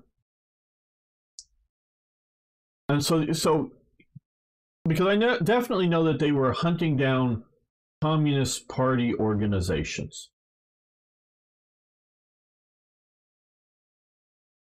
in the 1950s and during World War II and whatnot. But what they're mostly, I think, looking at are like spy organizations, I don't know if you realize this, people, but every you could have, pick your European country. I'm talking the 1920s and 1930s. Pick your European country, and you could have an extreme right wing fascist or extreme right wing monarchist type party, and the Soviet Union is going to do absolutely nothing to you. Okay, just as a party people. But if you were to have a communist party in any European country, if you are not loyal to Stalin and Stalinism and support the Stalinist agenda, Stalin's organization, the NKVD or the Cheka or whatever, at various times and names and whatever, they will send out hitmen. Now, whether the hitmen mean send them out, they may mean a Belgian guy goes to the Netherlands, or it may mean a Russian guy comes out of the Soviet Union to do it, or it may be a local Belgian guy, whatever. They will send a hitman out to kill the leadership of any communist organization that is not loyal to Stalin. There is only one significant communist organization that I know of that exists that is not loyal to Stalin. And that's Mao Zedong's Chinese Communist Party. And realize that partially because I think he thinks the nationalists are going to win, because the nationalists, if you look at the Nationalist Party, which originally is aligned with, one of the factions is the communists, until I forget what the year was that they had a nice little massacre party in like Canton or wherever, nice massacre party of the communists and went against them. But if you look at, particularly in the 1920s, the nationalists are very radical and rather anti-Western. It's really only in the 1930s, before the trouble with Japan though, but do they sort of moderate their anti-Western tone? Sort of like we see today with the Communist Party giving lots of anti-Western propaganda to the people. And I don't, because it is partially anti-US, but it's also anti-Japanese and it's anti-Taiwanese. They're doing a lot of this now. But the nationalists had been doing a lot of anti-Western. Eventually, Chiang Kai-shek more and more secures control over the Nationalist Party during the 20s. It starts really big. Somebody could type up and may find something earlier, but it really starts under Sun Yat-sen, the nationalist movement. But it moderates its anti-Western element, meaning Western penetration into it. I'm sure he doesn't like Hong Kong, but big deal. More concerned about the foreign enclaves in places like Shanghai, as well as, if not enclaves, but sort of European economic and sort of special penetrations into deep into China. He doesn't like that, but he finally realizes this isn't a hill to fight, and it may actually help me in modernizing China, because Chiang Kai-shek wants to modernize China.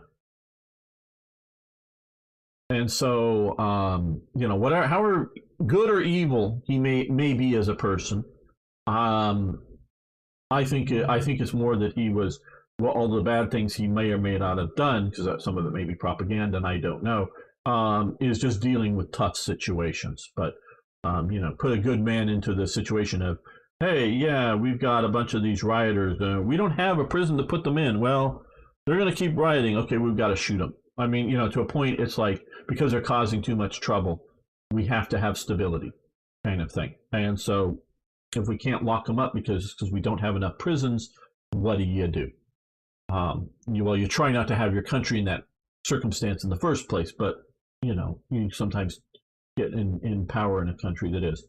But Stalin does not like the Chinese Communist Party under Mao or anybody else, because he has basically zero influence. So everywhere else, bullets are cheaper than prison cells. Absolutely right, Mr. Doc. And as anybody who's watched my channel enough, I'm a pragmatist.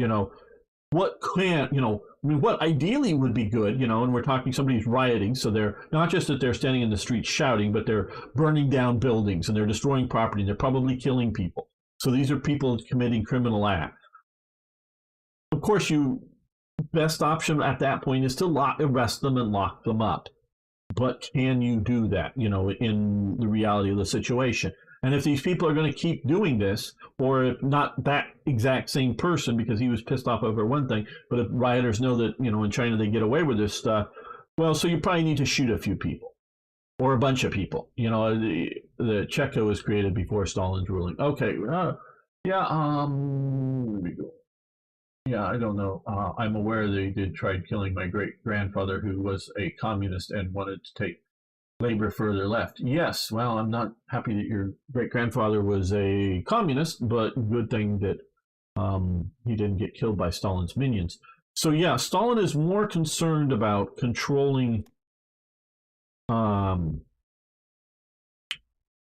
communists and somewhat about other extreme leftist parties that he sees as competitors to communism. Not so much, I mean, he wants to infiltrate and influence what we'll call mainline socialist parties, but he wants, other sort of syndicalists or anarchist groups. He wants, and you can see it blatantly done in the Spanish Civil War era, but it's going on in other places. He wants to control all of the radical left and all be loyal to him. He wants that. And like I say, the only big one that I know, I mean, you can pull out either individuals or small organizations that he doesn't control. But again, and this is why once you have the German takeover of, France and occupy the non-Vichy parts of France, for a while, you still had communist propaganda, newspapers and magazines for a while still operating, because until 1941, and the start of the invasion. So from 1940, for about a year, you have the Communist Party in France supporting publicly, in public statements, supporting the German occupation of France because Stalin tells them to, because Stalin and Hitler are allied at this time. They're both occupying Poland. They have an agreement. So you have the communists, they're sort of organizing still up, but they're not doing any resistance movements. They're not like throwing a grenade anywhere. They're being good. So long as Stalin says so, they're supporting German occupation, actually supporting in public statement, German occupation of France. Because that's what Stalin says, because Stalin has his thumb on it. It is only after the German invasion of the Soviet Union does the communist resistance. They don't, because none of the resistance is doing heavy resistance, actions, partially because they know there would be reprisals, but what's the good it's going to do? They do it once you're getting ready to invade, and the Americans are getting ready. That's when those things really start to happen, significant resistance operations. And they're mostly just have been organizing up until that point in France, Denmark, and other places.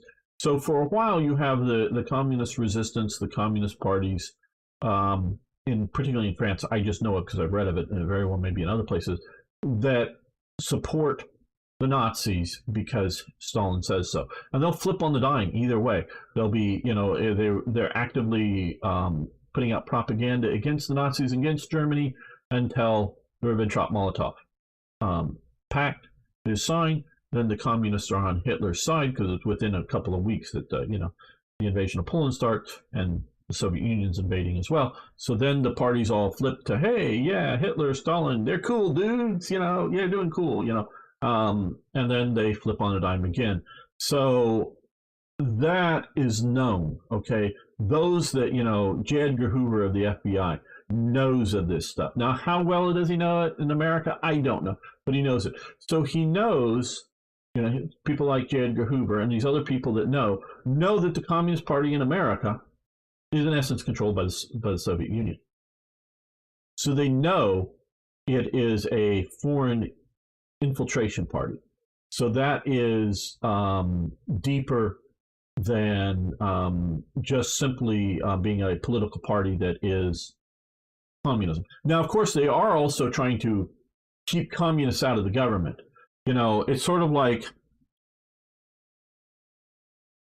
because of YouTube here, adults who like children in inappropriate ways, shall we say, they may have a right to exist, not a right to do that stuff. Okay, well, I'm not talking the right to do that stuff. I'm just saying the right to exist because they exist. And so long as they don't do that stuff, they haven't committed a crime. But if you know that someone likes that stuff, you don't let them be teachers. Okay, we keep finding these teachers, men and women, seems to be a lot of women too, have inappropriate relations with well underaged students. So if you find out, if you hunt out and find out that these people like underage people inappropriately, they should not be allowed to be teachers. I mean, they might be allowed to be a plumber or a ditch digger or whatever it is, as long as they're not actively breaking the law. But you don't want, if you just know that they have this, you don't want to hire them as a teacher. You might want to make regulations or rules saying you don't get to be a teacher. I also believe if you're a communist, because I think communism is evil. Yeah, I get social welfare programs. I even get certain, monopolistic industries like, getting water to your house or getting, we talked about this last week, the infrastructure part of, delivering water to your house or electricity to your house. Certain things very well might be best managed or owned by the government. Which is a socialistic element, yes.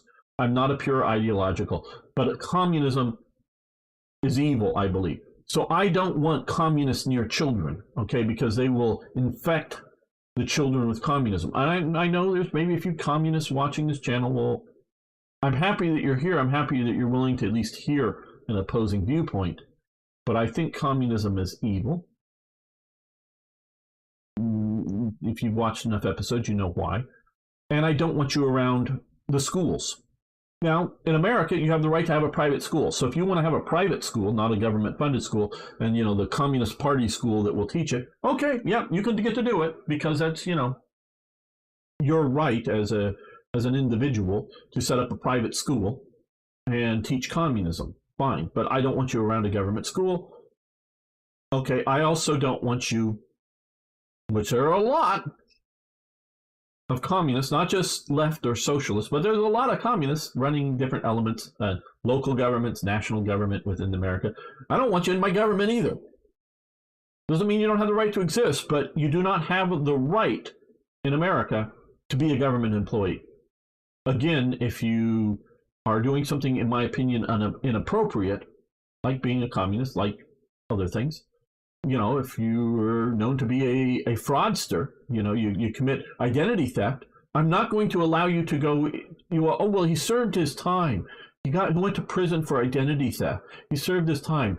Well, we have to give him a job. Well, let's give him a job in the DMV where he gets to go in and look at everybody's driver's license information and get all that information and, steal. No, we don't hire former, people, if you want to hire some people to do some jobs, but you don't hire somebody who is known for identity theft into any sort of government jobs, because even if they don't directly, they may indirectly have access to sensitive information like identity theft. So you don't have the right to work for the government. Okay, you may have the right to vote, the right to, live peacefully, all that kind of stuff, and be a communist, fine, but you don't have the right, in my opinion, to be an employee of the government. So hunting communists out of the government just because they're communists is perfectly legit, in my opinion. You can disagree, and there's probably some people out there. They have the right to, the right to exist, or they can vote for whoever they want to vote for, and whatever. But we don't have a requirement to hire them within the government. And so a lot of that was going on in the 50s, I know, of trying to, when I was going to school in the 80s, all these leftist teachers, it was just a couple, it wasn't communist infiltration. Yeah, it was, and we now know partially because we've gotten records out of the Soviet Union that the Soviet Union was actively helping American communists get government jobs. We know it for a fact.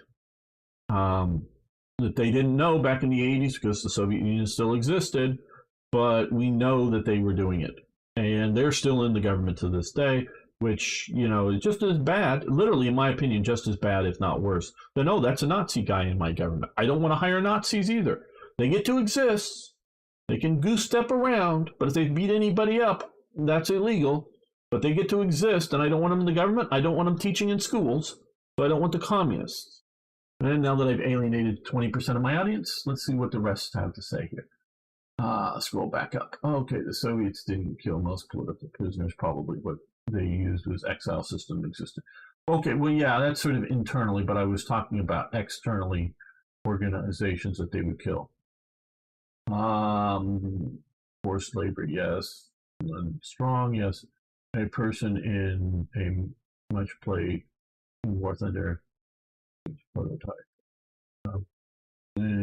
For example, before he was an exile citizen, was exile in South Russia. So the Soviets took the exile system, all the railway lines. Okay, my school had 4 people like that, 3 of which was women, and they got 5 years each, and the male got 8 years, and a friend of mine nearly got 10 years for saying that certain women aren't women. Well, I'm very much in the American belief, and though a lot of Americans are disliking it, you can say what you want to say. That somebody's not a woman, even if they're a woman. I mean, you say what you want to say. It doesn't make it true. So yeah, the communists are taking over the governments. Okay. Well, we're gonna Socialist Worker Party. Whatever. Okay.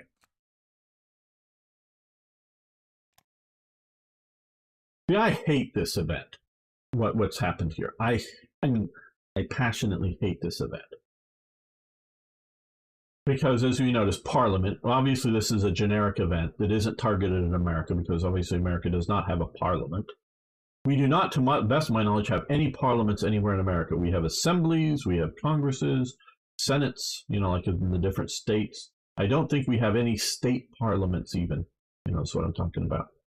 We have a Commonwealth, Commonwealth of Massachusetts, technically called Commonwealth instead of a state for some reason. But this, okay, there was definitely Communist Party. Socialist Workers Party. What is that? Father Coughlin's pseudo-fascist, pseudo-socialist.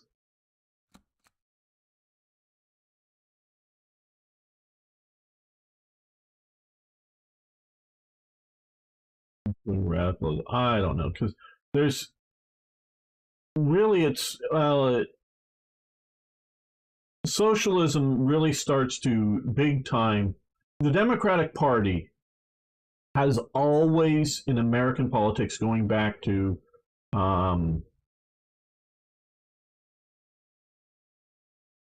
far as I know, back to the early 1800s, if not before the 1800s, has always been the paternalistic party, and it is still, it's still mostly a paternalistic party. Some you might go matrialistic. But it is the paternalistic party.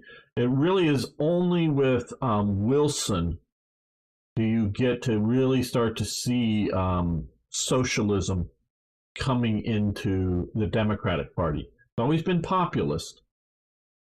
It's moving away from populism now, no, it was populism. Sorry, it's always been paternalistic. It's often been populism as well, but always paternalistic, mostly populists, where the Republicans, Republican Party, social conservatism. Republicans would be a mix here of as this chart. It would, these two groups here at this time would be market liberalists were a lot of Republicans, and social conservatives were Republicans. They were sort of mixed there.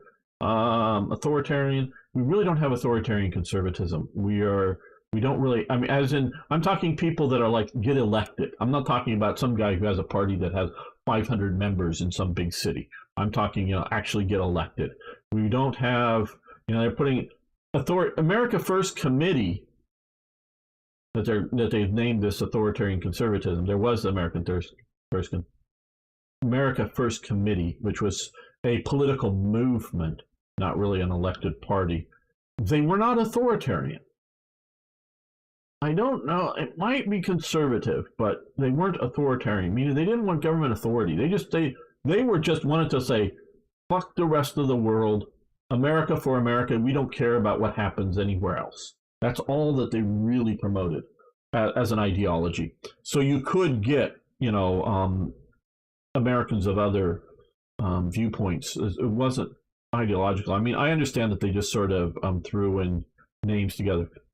The Silver Legion, that was America's fascist party. It was. I want to look more into the Silver Legion. I've heard a lot about the German American Bund, which 5%. That's a bit high. There were, yeah, it's a bit high. Probably less than 1% max. But that German American Bund really does not try to reach outside of the German American community. Just sort of giving you guys a rundown here of my understanding of it. The Silver Legion has many more members. They are definitely a fascist or fascistic. I really don't know their ideology. I mean, they may be straight up Mussolini fascists. I don't know. I'm not saying they're not. I know. I guess we can just look over here. And I know they sort of just have to fill these, but I would just make events that keep it to, Communist Party very small, the sort of Socialist and Socialist Workers Party very small. The Progressive Party, market liberalism, no. See, the Democrats are, they're sort of this stuff. So we're going to hit this just because we're not going to do that, but I think this is wrong. They would not really get that much support in all of that. The Soviet forced labor. Okay, those little village colonies were dismantled by Soviet authorities. Central province. I think the moderators of Black Ice are left wing. Well, okay. I don't know all of their politics. I know one of the main ones is Polish. But what does that mean? I don't know. I don't think Panzeroo of Australia is particularly left wing, but I don't know that I've ever really talked politics with him. Realize that, and I don't know how that event got into here, and it doesn't look to me to be a specific America event. And there was that whole thing that if you watch all the events dealing with America Labor Union, what the Black Ice team does is allows a lot of contributors. And so I was definitely, why don't you just incorporate Third Reich events into Black Ice? We'd love to have you, gamer. I'm going, yeah, but I don't like what you're doing with, so this was way back when Panzeroo was doing it. I don't like some of the stuff you're doing with Black Ice. And so you're not going to adjust your policies just to suit me, and they shouldn't, because they're making the mod they want to make. And I don't want to compromise some of my elements of the mod to fit somebody else's view down the road as it gets changed, as new people come on board. So I think there have been left-leaning people that have contributed to it. I know and I like the guy, what I know of him, who is a left-leaning guy who's more of he's a YouTuber, Accounting for Games. Hi out there if you're watching. He's left-leaning, but I don't know if that holds true for the team generally, as opposed to somebody comes up with some good events and put it in there, go, hey, this looks good, and just put it in there. So I don't know.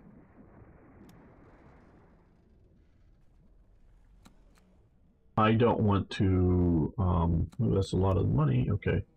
Belgium, okay, yeah, no, we just spent a lot of money, well, Belgium doesn't need my fucking copper. Belgium hardly exists. I mean, they got the Belgian Congo, and that's about it. I mean, great for having the Belgian Congo, but you're not really producing that much stuff. Okay, so we're back here. We've gotten somewhat reorganized.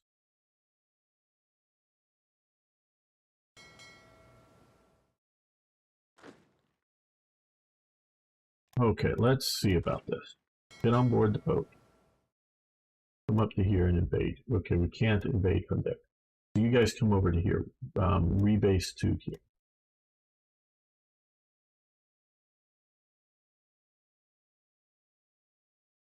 I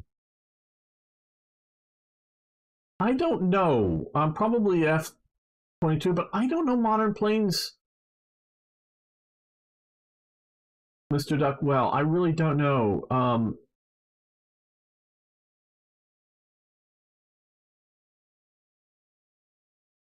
Probably the American planes I generally will go are good. Just it's not because of Americanism. And I'm talking of modern as in post Cold War. No, I'm not talking like the F4 Phantom versus particular whatever. Oh, it looks like Leningrad has finally fallen. That will free up a lot of German units that I presumably have been sitting around here. Probably free up a few Finnish units to go hold wherever the Finnish Soviet borders, and it looks like Finland has cut off the Murmansk Peninsula, so that means they can still supply if they probably do, but if they have transports, if they don't have transports to run a convoy here, they will run out of supplies up there. And that may free up more Germans to push back here because they had been deeper in, but they've been pushed back.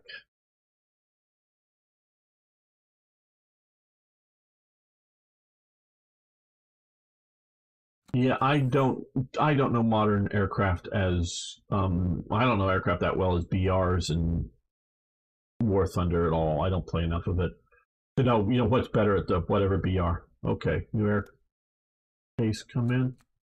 Sorry, I can't really help you there. We do have a few people that give them money in exchange for fuel. No, I don't. Your fuel, I got plenty of fuel. Okay.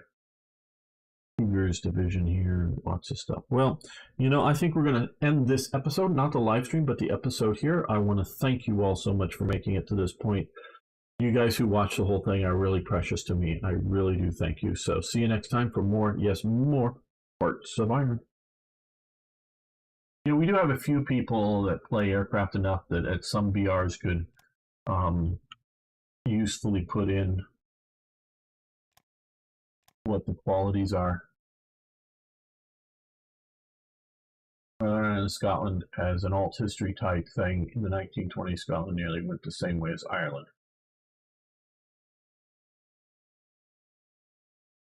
No, I'm gonna have to disagree with you. 1920s, Scotland got nowhere near going. Beyond visual range. Okay, sorry. I thought you mistyped. Battle rating. Sorry. I know you play War Thunder in real life. Yeah, I don't know modern aircraft well enough. Like I say, there were some MiG models that did very good against U.S. aircraft at the time. So I'm not saying all American aircraft are somehow better because of America, but I really do have a strong opinion because I think Germany is buying some F-35s or something. I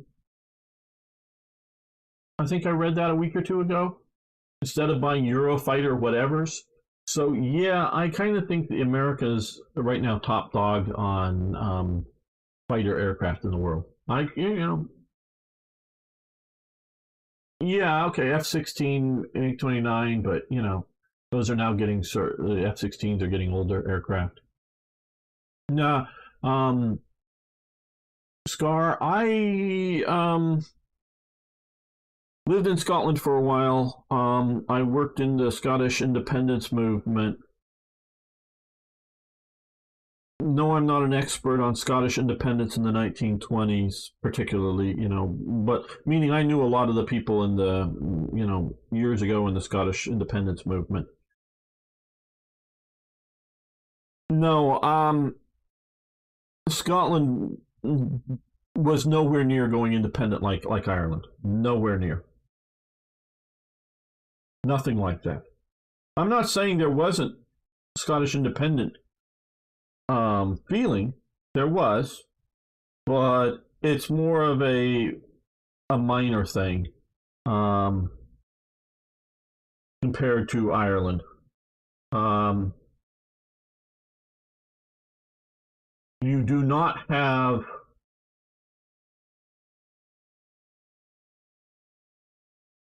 1746 and the immediate next 3 years of aftermath of the government occupation in the Highlands snuffs out all thought of armed rebellion by the Scots to this day. Um, Unlike Ireland, no, there's no thought of armed rebellion against England to this day. Um, and back in the 90s, I knew some of the leading radical um, elements of the Scottish, because I was trying to meet everybody I could of the Scottish independence movement, and they were such a small group. And I got to know some of these people. So I'm talking from firsthand experience in the 90s when I was active over there in Scotland. And looking back at it, historically, I have a lot of knowledge on it. No, it was nothing like sent tanks to Georgia Square after protests were helping for home rule, and all Scottish regiments were on lockdown because look, that is, okay, the Scottish regiments are not going to want to put down violently the Scottish people, but there is no appetite for violence to push for home rule like there was in Ireland. There is no Scottish equivalent of the IRA. And like I knew of just about all violent interactions in the sort of 70s and 80s. Not that I was involved. I'm just saying I knew of and talked to people of all of the government, they believe, killed a few Scottish people and some sort of hit team type stuff in the sort of the 80s, but it is minuscule. The radical bombers of the Scotland in like the 80s, and bombers as in just a few people, were doing things like putting bombs in the post boxes, the pillars around the mailboxes around Scotland, and making sure they're blowing up when nobody was around them. They had no appetite for hurting anybody. They had no appetite for really for industrial destruction that the IRA would do. No, there's just nothing on the scale. And I'm not saying that incident didn't happen, but well, thank you, Turek. I do appreciate that. So I'm not saying your events and Churchill, of course. Now, putting tanks is just can be just the idea of you put something big and heavy metal and just sits there and goes, don't do anything bad. Or it could be driving into crowds and crushing crowds or shooting at people. But I don't think they crush crowds. I think I would have heard about that. There just is not that appetite. Not too sure about the stuff that has changed since 2014, especially. I've been looking at what Sturgeon has been doing in the past couple of months. Well, Sturgeon, unfortunately, in my opinion, has taken Sturgeon is not a Scottish nationalist. The SNP, the SNP that I knew in the 80s would hate the SNP of today. The SNP of the 90s wanted Scottish independence. The SNP today wants Euroism. They want Euroism. They want to be part of Europe. They want to be a state, like an American state, as part of Europe. The SNP does. They do not want to be ruled from London. True, they want to be ruled from Brussels. They are a multicultural party. They want to promote multiculturalism, and not the multiculturalism of Highland culture and Lowland culture, which are two different languages, two different cultures. True, they're talking about the multiculturalism of, hey, we need to get more brown and black people into Scotland. In the land of Scots, you need more Africans. Why?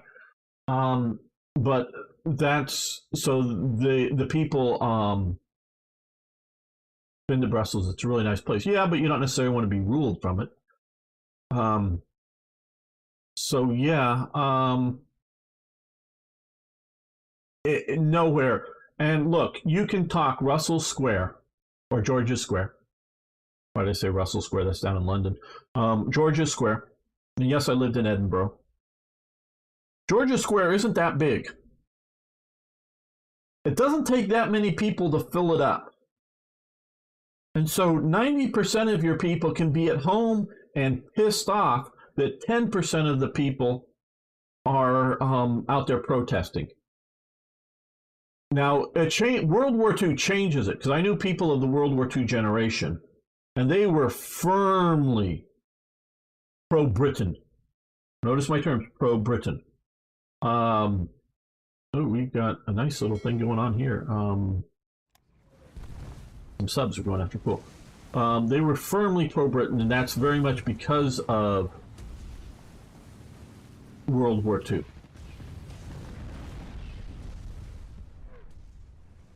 And so, you know, meaning I knew participants in World War II, and Scottish or whatever, and talked about this stuff. So, Georgia Square, Glasgow.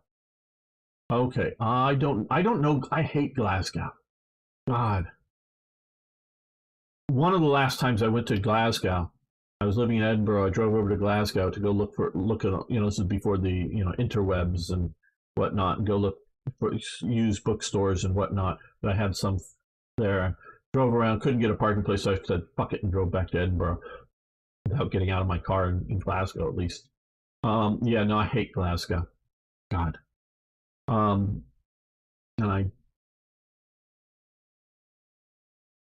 it just, awful city.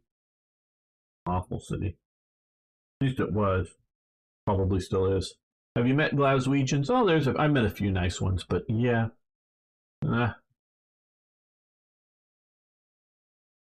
So yeah, Dar. So yeah, it's, you know, Scotland is nowhere near Ireland was. I believe that there is more social unrest dealing with industrialization and various other economic issues, you know, mining strikes going on in Britain during the interwar period, the 20s and the 30s, than there is anything dealing with local nationalism, whether it's Welsh or Scottish. I mean, there's local nationalism going on in Ireland, obviously, Northern Ireland, Southern Ireland, all of that, the sort of ports that Britain for a while controls. Don't hear Arno hear you say that, Mr. Duck. Oh boy. So yeah, no. Again, I'm not an expert on the period, but Scottish independence movements, home rule movements, whatever you want to talk about. Home rule are slightly different than independence. They've got home rule today. I mean, they got home rule. The question is do they get independence? But you see, I would be for Scottish independence. I'm no longer supporting Scottish independence. because the Scottish independence movements just want to change, like I say, just want to change over from being part of Great Britain to being part of the EU. Now, if it was truly an independence movement for a sovereign Scotland, for a Scottish people, I would be for it, like I was. And I spent years working on it, including living in Britain, spending my own money, working for Scottish independence. So you have a disenchanted Scottish independence person here. And I even knew it was going to be left wing. I'm a conservative, fine, but I figured, hey, the Scottish people can work it out for themselves, you know. And yeah, I even sort of had dreams of once it was independent moving to Scotland. That would be cool. I love Scotland, but I don't want Scotland to be just another Euro state, just like Belgium and wherever the hell else. It's going to be Scotland. Oh, sure, it could be part of it, you know, NATO, be part of a trade alliance, you know, whatever. But be sovereign. Be your, you know, you gotta be have a Scottish citizenship to live in Scotland, or be approved like any other foreigner to come and live there. And sure, you can decide to have people come and live there, but not just, oh well, hey, I'm a Portuguese person, I have the same rights to live in Scotland as a person who's Scottish. No, and it's not about race.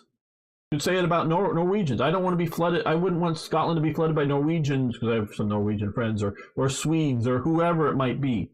It's not about race. It's not about skin color.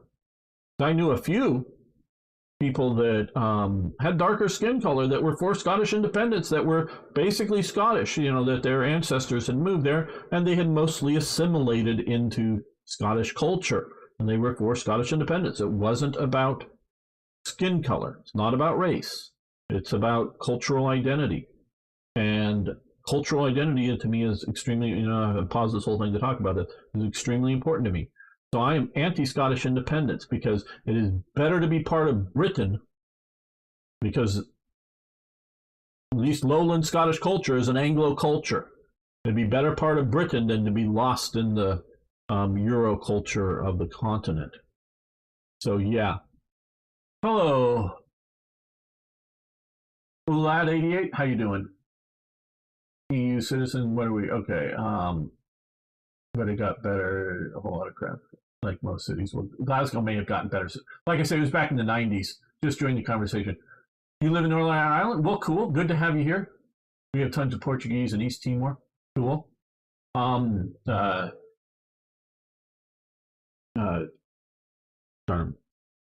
Strong Arm, we have another player who also often plays on our War Thunder team, is from that part of the world too. Lives in Northern Ireland. Yeah, no, I'm not talking about race here, because I could have just picked, just picking some other EU state, Portugal or something.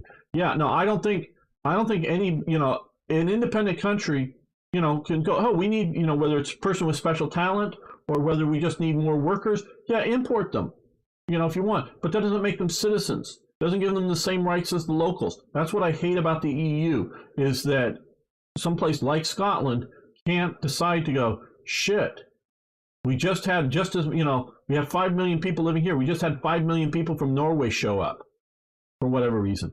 You're no longer Scotland. You'll be swamped by other cultures and other groups, and there'll no longer be Scottishness. And that's what Sturgeon and these SNP want. They ideologically want it. So so I am anti-Scottish independence. I used to be vehemently for, literally spending years working on doing it. Some from America, some from Scotland. I was actually at times surprised that Britain still let me in, because yes, I knew people.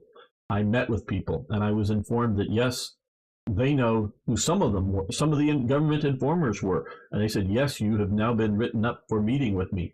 And so, yeah, I knew who I met there, and what I did, nothing. I did nothing criminal, but who I met, who I talked with, I'm surprised Britain decided to keep letting me in, because they knew, who I met and whatnot. So yeah, like I say, I was pretty deep in the Scottish independent movement back in the 90s. So yeah, I sort of know what I'm talking. I'm not like an expert on uh, on the 20s, but it's nothing like Ireland. Ireland, you have the Easter Uprising, you have, all of the uprisings.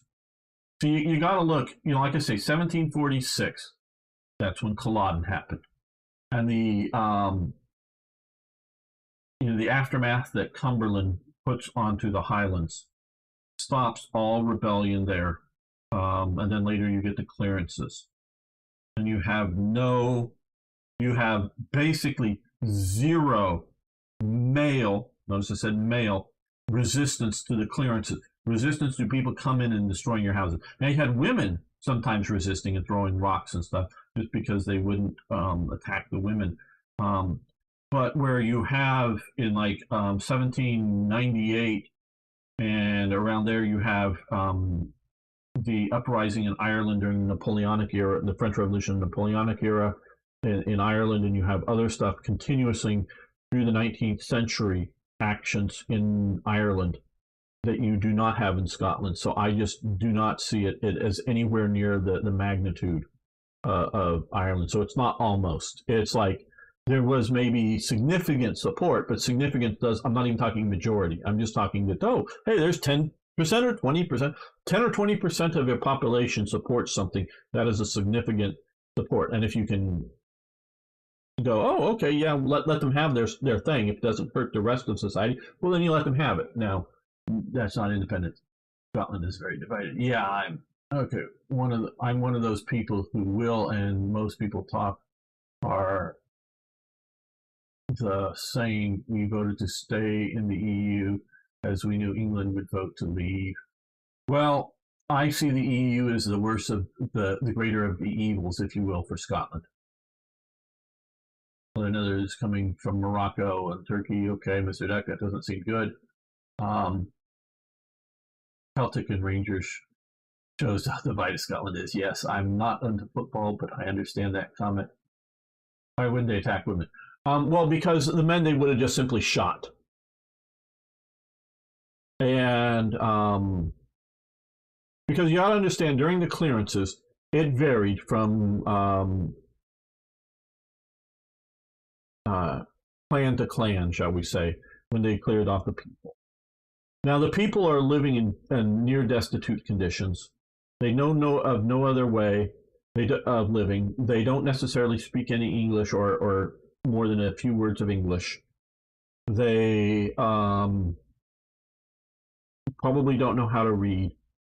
So these people cannot, and this is in the 19th century or late 19th century mostly.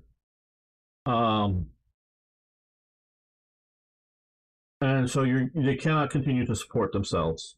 I'm not going to go into their whole sort of, and I do sort of know it. I knew it well better in the past. Their whole sort of economic, the way they function, but they're little small land holdings, and they can't support themselves anymore. And so the landlords, which are often somebody with a title, lord, literally, often, not always, need to clear these people off. Now, some care deeply about their people, and they literally buy land in Canada or in New Zealand and pay. These people got to leave their homes, but they pay to load them up on ships, actually charter a ship and take them to New Zealand or take them to Canada. Oh, here you go. Here's your new home. It's sort of a wilderness, and here's some tools. Start having at it and start building, because you got to go. You can't stay. And it's quite true that they couldn't stay. They didn't, there was nothing really for them, quite honestly, if you look at it. I mean, they could continue to be sort of impoverished people that barely keep from starvation, but that's sort of the situation it was. That's on the extreme good end. On the extreme bad end, because many of these lords are, even though they have a Scottish title, really live down in London and have several generations now of separation that barely even come up to visit their land. So they care absolutely nothing about people that are, in essence, family to them, because go back a few generations and they're, intermixing. So it's, the Scottish clan system, however much you know, I'm not going to go into it, but there is a real not there is both a belief, but there's also a real true genetic bond, so that it's family. But these people are now so removed that they may have, Mac something or other as part of their name, but they're in essence Londoners or whatever. And they don't effing care about these people. So they send in the bailiffs, which are basically hired police, if you will. And they got to get these people off the land. And these people don't want to go off their land. So what they do is they show up and they put out notices. You got 30 days to leave. You got 10 days to leave or 5 days to leave, later on. And they show up. You haven't left.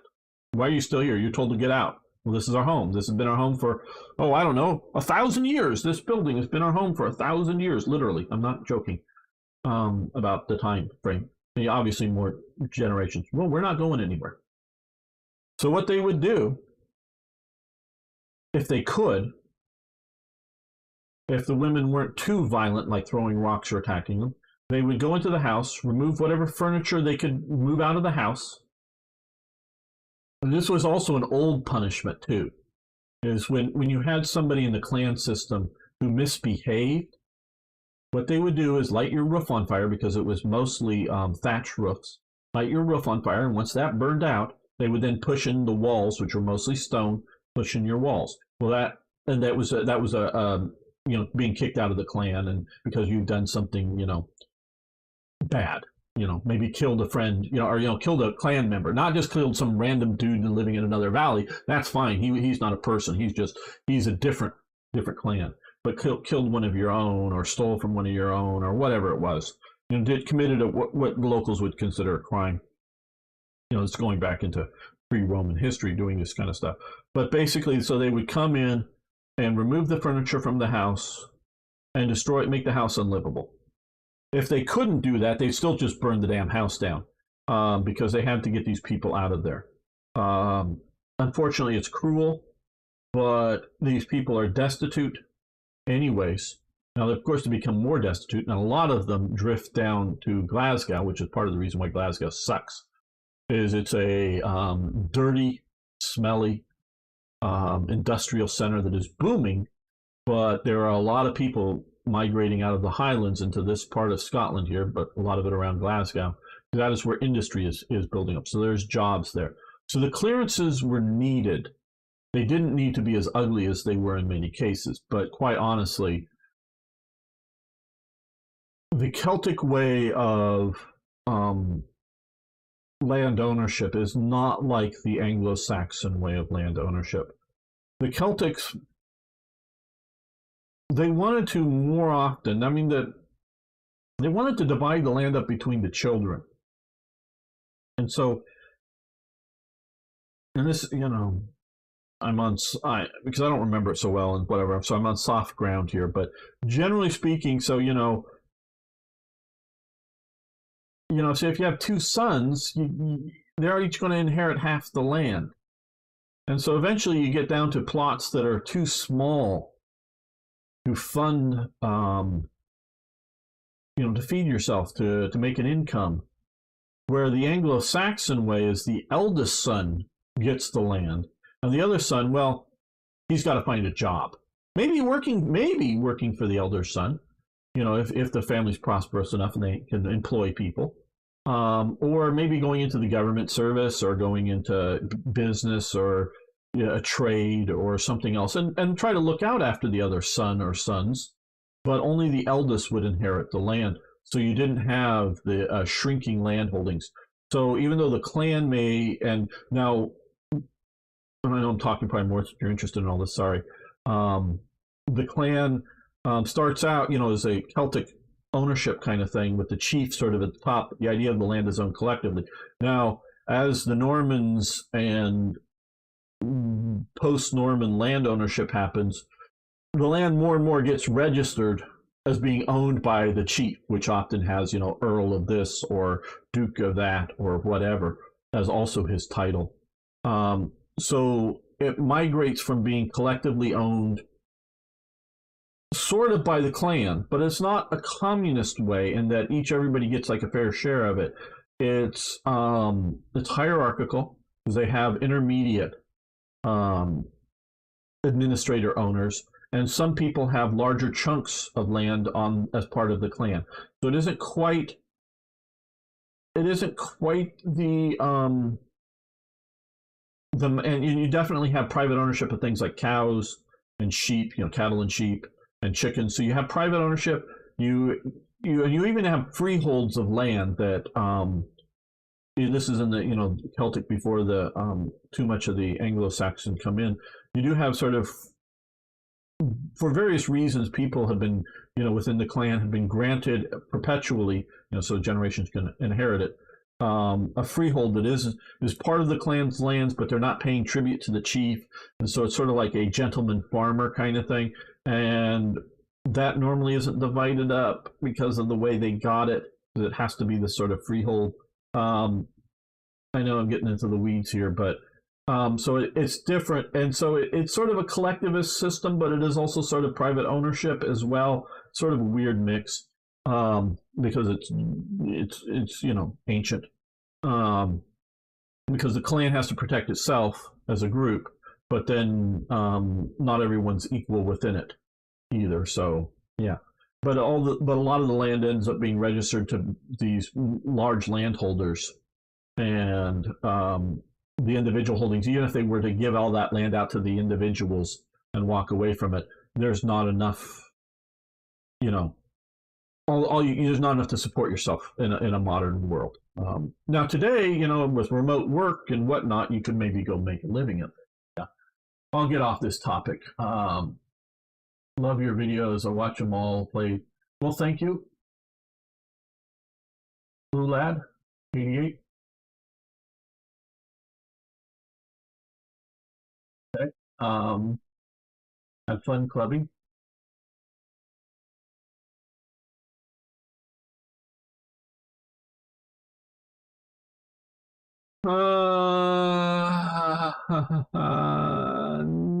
No. Most people didn't know how to read. Sorry. I don't know where you're getting your information. Most people didn't know how to read. I was talking about the Highlands too. Okay. The Highlanders, they didn't have school. There were basically no books printed in Gaelic.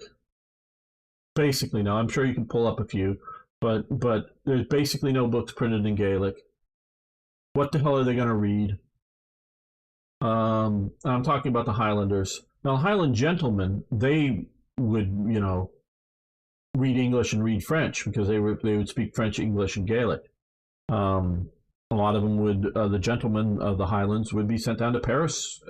If they were being sent to school outside of Scotland, they were almost as likely to be sent to Paris to school as for higher education as to someplace like London or Oxford or Cambridge or whatever. Yeah, no, it's. I was also involved in reenacting in the 18th century Highlanders, but no enough. Yeah, no, most of those Gaelic speakers did not read, and they could not speak English, so they did not read English. Now, if you're talking about the Edinburgh people, okay, that's a different group of people. I'm not talking about those. I was talking about the people of the Highlands and the clearances, and yeah, there were school teachers up there, and yeah, there were some teachers. Yeah, but there wasn't much. And so a newspaper printed in Glasgow or in Edinburgh, it might as well have been printed in Russia because they didn't read English or Scots or whatever you want to say. And yeah, it was the Celtic islands and highlands were pretty remote from the rest of the world. Remember, during the democratic Czechoslovakia era, police used Maxim machine guns against protesters. I don't think they treated women much better. Well, yeah, but those are protesters. But yeah, okay, Mr. Duck. And probably I should take a break too. Sorry we got off on all these other topics, but hopefully it was interesting. And you sort of got me back to, I don't know if this is the same, but another save here. Probably should take a break. I don't know if I have enough in me for another whole episode. So yeah, it's all interesting. It's all, I know, getting out in the weeds for a lot of people. Well, let's take a look before we go here. Okay, so they bombed. They had three bombers. They're sort of messed up now. They're doing good, but we'll stop them from bombing that same place because we bombed it a bunch. And they're still sitting as air interceptors, and we'll stop them. So one of them got sort of messed up. The rest bombed. Blown. We don't know how bad because we don't have good information in their industry like we do sort of here. So I will be back streaming tomorrow, War Thunder with Arno. Hopefully a few other people. You're all invited to join us if you want to actually play, but just hang out. We start an hour later just because I don't not necessarily waking up early on Sunday to start than we do here. So 9 o'clock my time in the morning. So I'll see you guys tomorrow, hopefully, and we'll have some fun shooting tanks. Thanks, everyone. You have a very good day, evening, morning, or whatever it is.